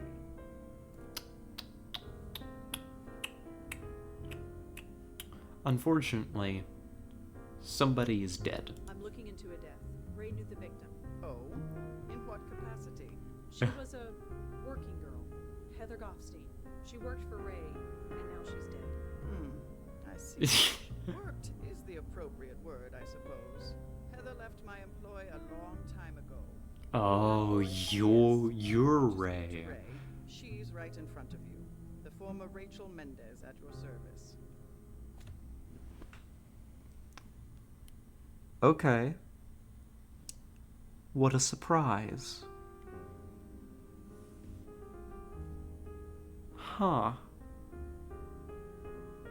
Well. Huh. What a twist, yeah. Tell me about Heather. So Heather worked for you. Can you tell me about her? It's been, gosh, several years. I'm afraid I can't tell you much. She was very young. Very pretty. Slightly lost, perhaps, like many of my girls. She's really dead? How did it happen? I don't know. That's what I'm trying to find out. Is this a police matter? Not directly. I'm working with them, but I'm pretty much on my own. Well, in that case, ask me whatever you like. Good, good. Well, at least we started off on friendly terms with her. Go off, Ray. Go off, Ray. Infinitely better pimp than expected. Yeah. So she left your employ. You said Heather left your employ. Could you explain? Just that. She packed up and left. And you were okay with that? You think I would drag her back against her will? Absolutely not. And what would be the point? I replaced her the next week. It's the nature of this business. Some girls try the life, discover it's not for them, and then leave. The music here is very loud compared to the voices. I may have to fix that. But occasionally, with luck and persistence, one can flourish, like I did. Yeah, that's the vibe I was getting once I realized this was Ray. She's just a senior of the business. Here, I'm gonna fix the audio real quick. Well, best of. I'm gonna drop this slightly. I'm gonna raise the voices considerably. Hopefully this is better. Ray, Rosangela, was it? How goes it? I feel like they didn't change anything. Working girls are an important part of an economy and culture. When run by a woman, much better for the girls. Yeah, definitely. Definitely. So how does... Rose is going to ask a very awkward question, but how explain. does this work exactly? There's no bedroom upstairs, if that's what you are asking. I own several apartments in the city. I give the girls room and board in exchange for the money they receive. Some of them skim, hell, all of them skim, but I make sure to treat them well. They treat me well in return. Did Heather have any enemies, an obsessive client, or anything? I suppose anything is possible, but not likely. I screen our clients very carefully, and I keep very careful records. Okay. If you kept careful records, does that mean you have a list of Heather's clients somewhere? That's... I'm sorry, but no. That's a... Ooh. Ooh.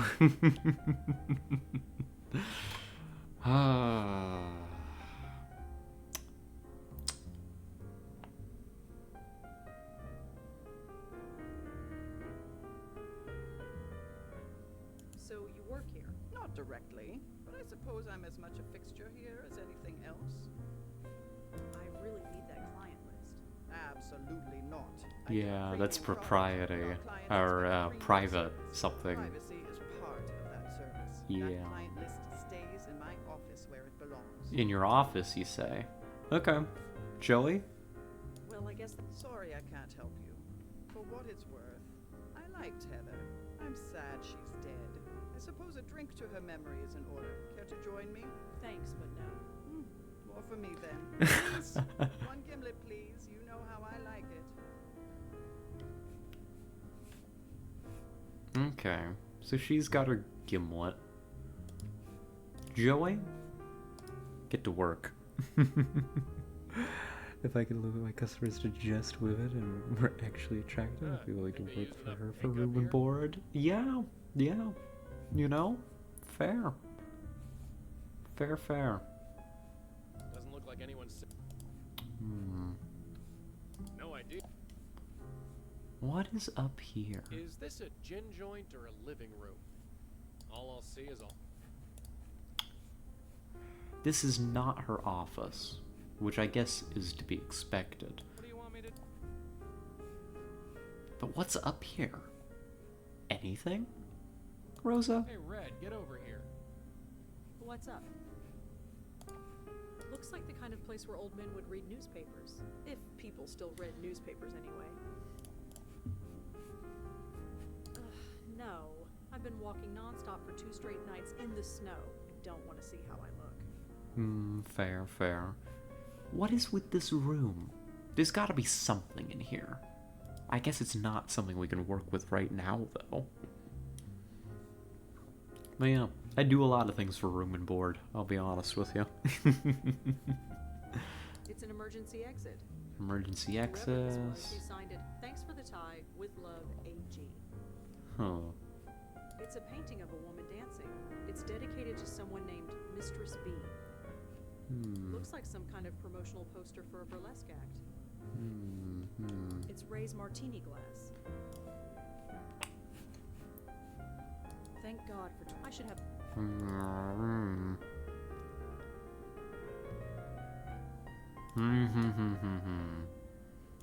Hi. Hey. So that woman is Ray? Yeah. Sorry I didn't tell you before. She likes to keep a low profile. Understandably. She told me her name quickly enough. Well, I've made her a lot of giblets tonight. That's fair. Do you know about Ray's business? Look, I just work the bar. I don't ask questions. Very I fair. shouldn't answer them either. Sorry. Alright. Honestly, I'm not here to interfere. You do your thing, Ray, but... Well... So I found Ray.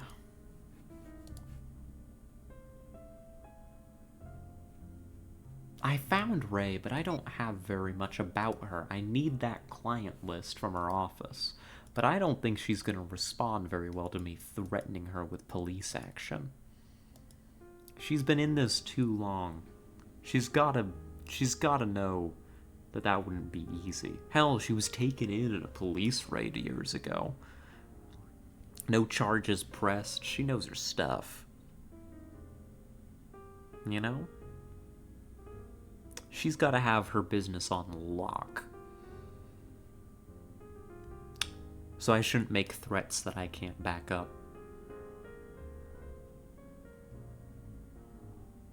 I don't know. Let's run by the new information about Ray. There's a side door. Joey, check it out. I think I'll try the main door first. God damn it, Joey. A locked gate.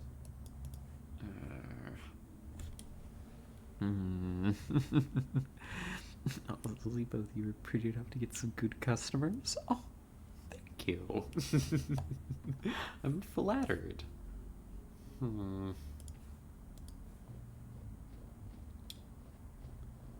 Well, let's see.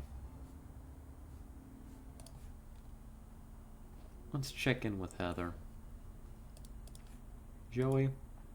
What is this song? Hold on. Garden Gate. What is the song that I am thinking of here? Right? Break down the garden gate.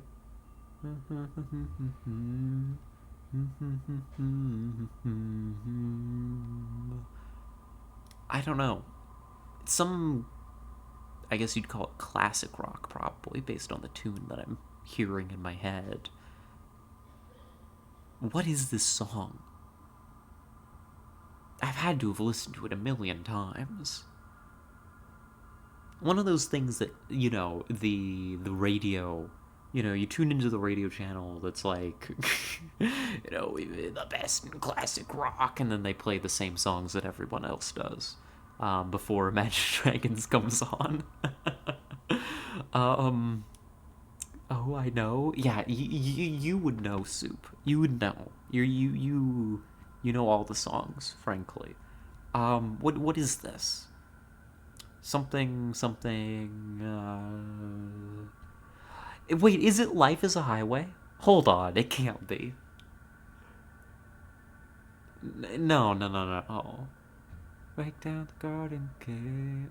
To say, life is a highway. I wanna ride it all night. Yep. It's Life is a Highway. God damn it. Why is it Life is a Highway?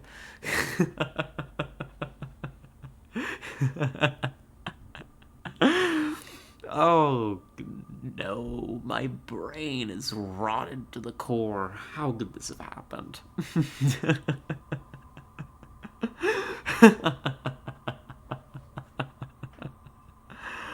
I googled it's like, yep. Oh my goodness. She's a Cars fan, folks. Listen. Excuse me, Heather? I'm not the biggest Cars fan that I know, at least. That's all I can say. So, tell me about... Ray? So we've met Ray. That hasn't changed the dialogue any. That's a shame. We tried. I think I've told the story about the teacher that I had back in high school who loved cars, right? Y'all remember that story? Soup knew the teacher. True, but I hope the biggest Cars fan we know is doing well. God, I hope so. He deserves it. He deserves it. Sally deserves better than lightning. Oh, now that's a take. You're right. You're right, but some girls are into guys like lightning, actually. I was talking about that with Kit today.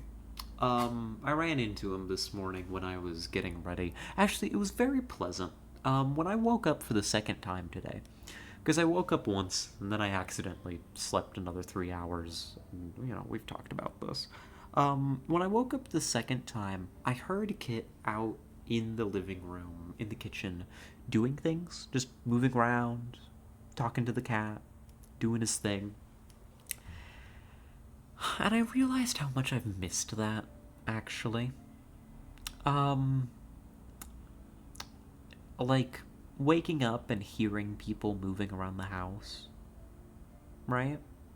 And, like, it's been a long time since that's been a consistent thing. Like, it used to be, like, I could wake up in the morning when I was staying with my father's family, Like, there'd be people up, doing things during the day. And I'd hear that. That would be a thing that was going on. And at the time, I kind of took it for granted. If anything, I'd complain a little bit internally, never to them, because of the noise. But now it's like, I like it. I like the sounds of life, It's good. I enjoy it. I've realized that that's something that I don't need necessarily, but that brings me a satisfaction. Anyhow, that's something very deep for us talking about the Cars movie. I'm sorry. How did I get on that? There was something else I was gonna say. The first Cars movie when this Cars flashed him. Oh my god, you're right. He does get flashed. That joke went over my head so many times, but it just came back to me. Oh my goodness. Just because girls like those kinds of guys doesn't mean they don't deserve better. True. Actually,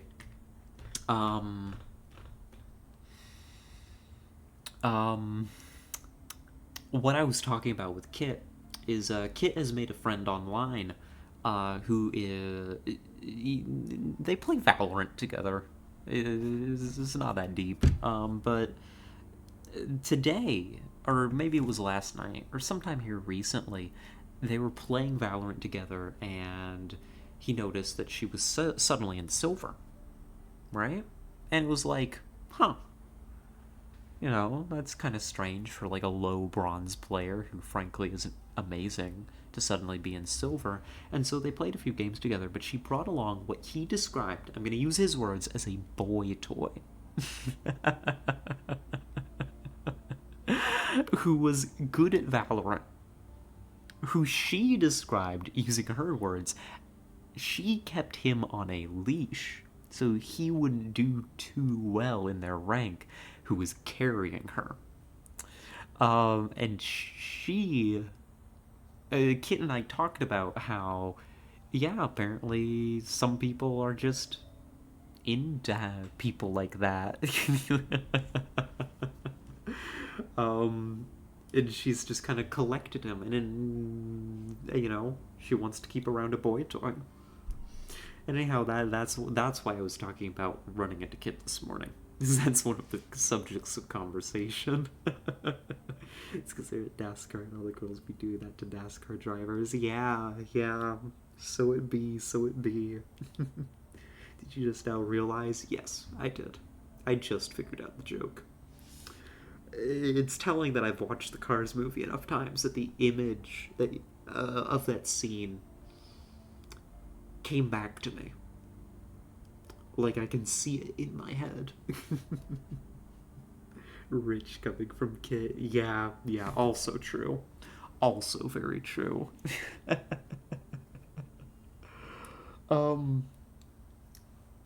Yeah, but sometimes people do that, you know? I guess it happens. I'm gonna talk to Field. Honestly, we're almost... Oh yeah, we need the key card still. Darn it. Joe, hold on. This is important. First, we need to do this. Go back. There you go. Then we go, okay? Then we go in. It'll never get old, actually. We want to check in with Field, see if he knows anything about Heather. Hey, Peter? Hey, man. Hey, Peter. So I'm told that you give personal training sessions. Yeah, you interested? I sure am. Well, I don't have the time right now, but I can probably pencil you in. Just gotta check the schedule outside.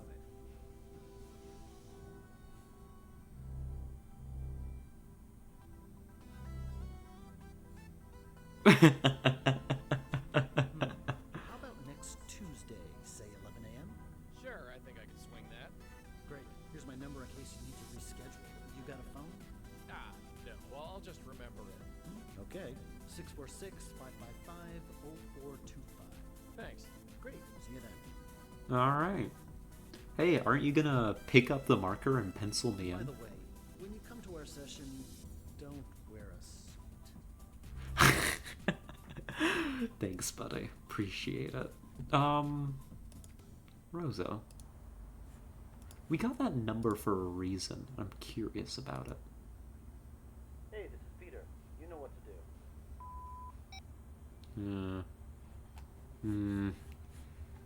Joey? Could you come out here? Relax, I'm here. I don't know why we got his phone number, but I guess it's a thing that we've done. Joey's definitely gonna phone him. 100%. Hold on, we're gonna go home real quick. We have not made nearly the progress in Blackwell today that I thought we were going to. I've already read. That's on me. These things, they happen sometimes.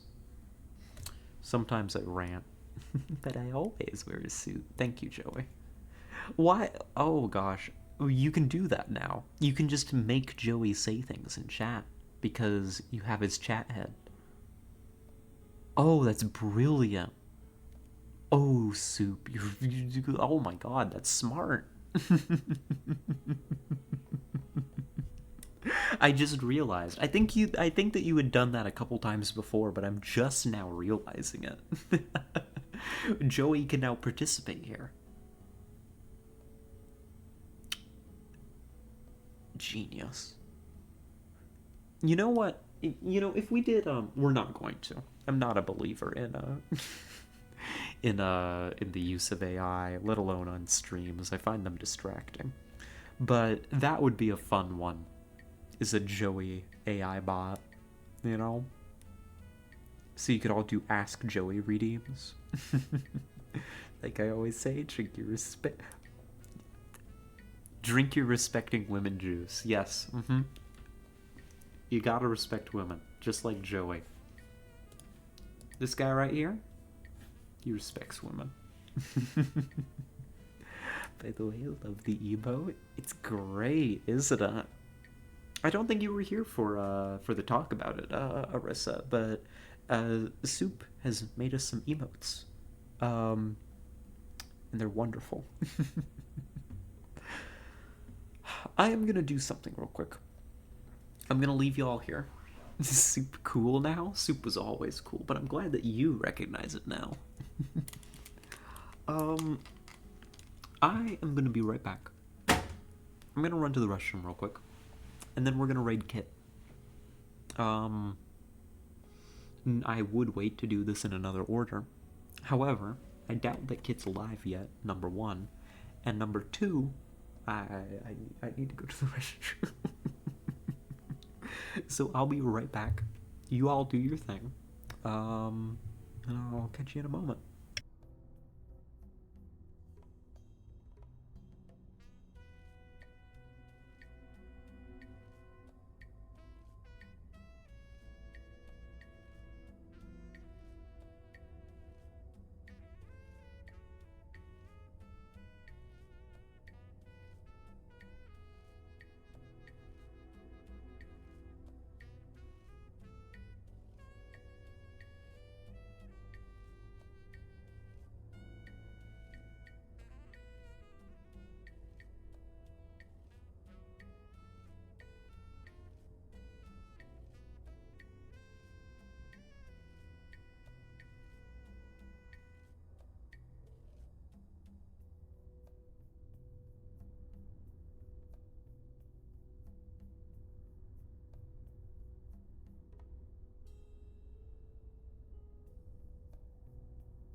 Hello, I returned. I made it. When I walked back in the room, I looked at the screen from across the room and I saw our jacket hanging here. And I was like, "Oh my god. Something has entered the room." Something has entered Rose's house and is going to kill us. I fucked up. Alas, no. It was our jacket. Oh, my nail just broke. Rest in peace, Nail. Yeah. Poor Nail. Oh no. Here, I need to see. Ooh, stay. I need to see. Oh my goodness. That was disorienting seeing my own mouse move on stream. I need to see.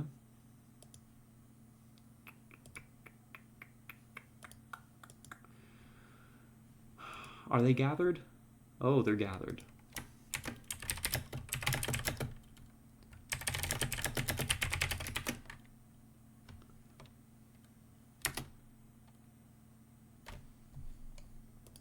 Alright, they're gathered. Is Kit live? Of course Kit isn't live, the bastard. God damn it, Kit. God damn it.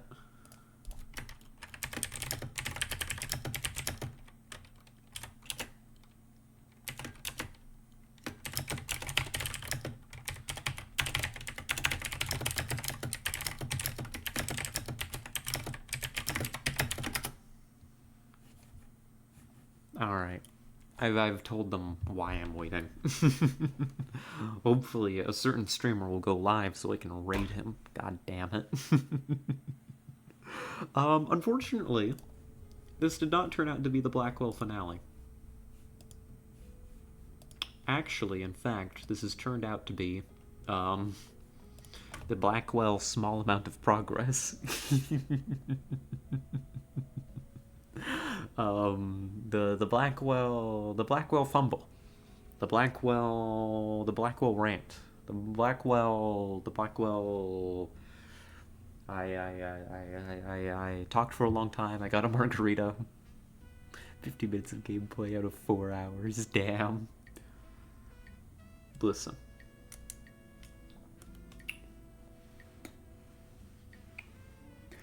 I might have a problem. Oh, I might have a problem. Oh my god. Oh, why did that just happen to me? I saw Rosa yawn, and my brain was like, oh my gosh, it's time. It's time for me to yawn too.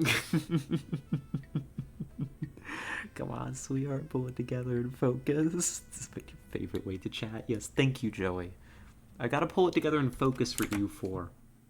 Otherwise I'm in trouble. My country. Oh my god, my country. I can't throw the best Brandenburg run, actually. It's not allowed. I need to continue my grand plans. Come on, go live already, you bastard. Here, I am gonna send us on over to ending soon. We're gonna raid Kit as soon as he goes live. And I'll be over there. I'm not actually leaving. I'm not going anywhere. My stream is ending, but I'm gonna be right over there with Kit. So that's the plan. I think I should just drink water. I've got a headache from drinking one margarita. That's ridiculous. That's actually insane. When did I become such a lightweight? That I know the answer to that. No, there's actually 2 answers. 3 answers, right? It kept getting worse over time.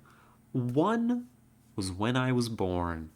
2 is when I started hormone therapy.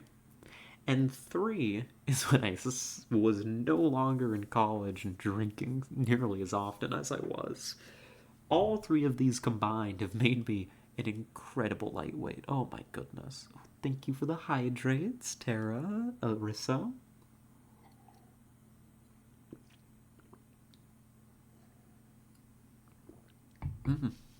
Oh, those are good. Thank you. I think he started taking estrogen, allegedly. That helped the process. It really did. Estrogen took me from a 3-drink kind of girl to like a 1 or 2 drink kind of girl. A 1.5 drink kind of girl. And then no longer being constantly exposed to situations where I was encouraged to drink took me to about a half a drink kind of girl. Honestly, that's about how it went. Wait, is this Kit? Is Kit live? God damn it, Kit. God damn it, Kit. Somebody else went live. Hold on. I'm tempted to just jump in the voice chat to harass them some more. You would make a guy think you came from the Prohibition era? Joey. Shaking my head. Cannot stop. Yeah.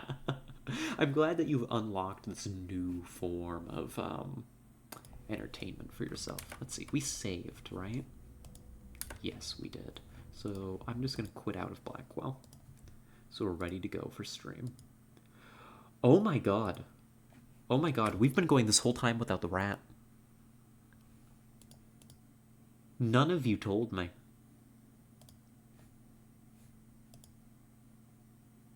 No rat stream, right? Oh my goodness. I just completely forgot. I completely forgot to put the rat up. I knew something was missing. Yeah. Oh.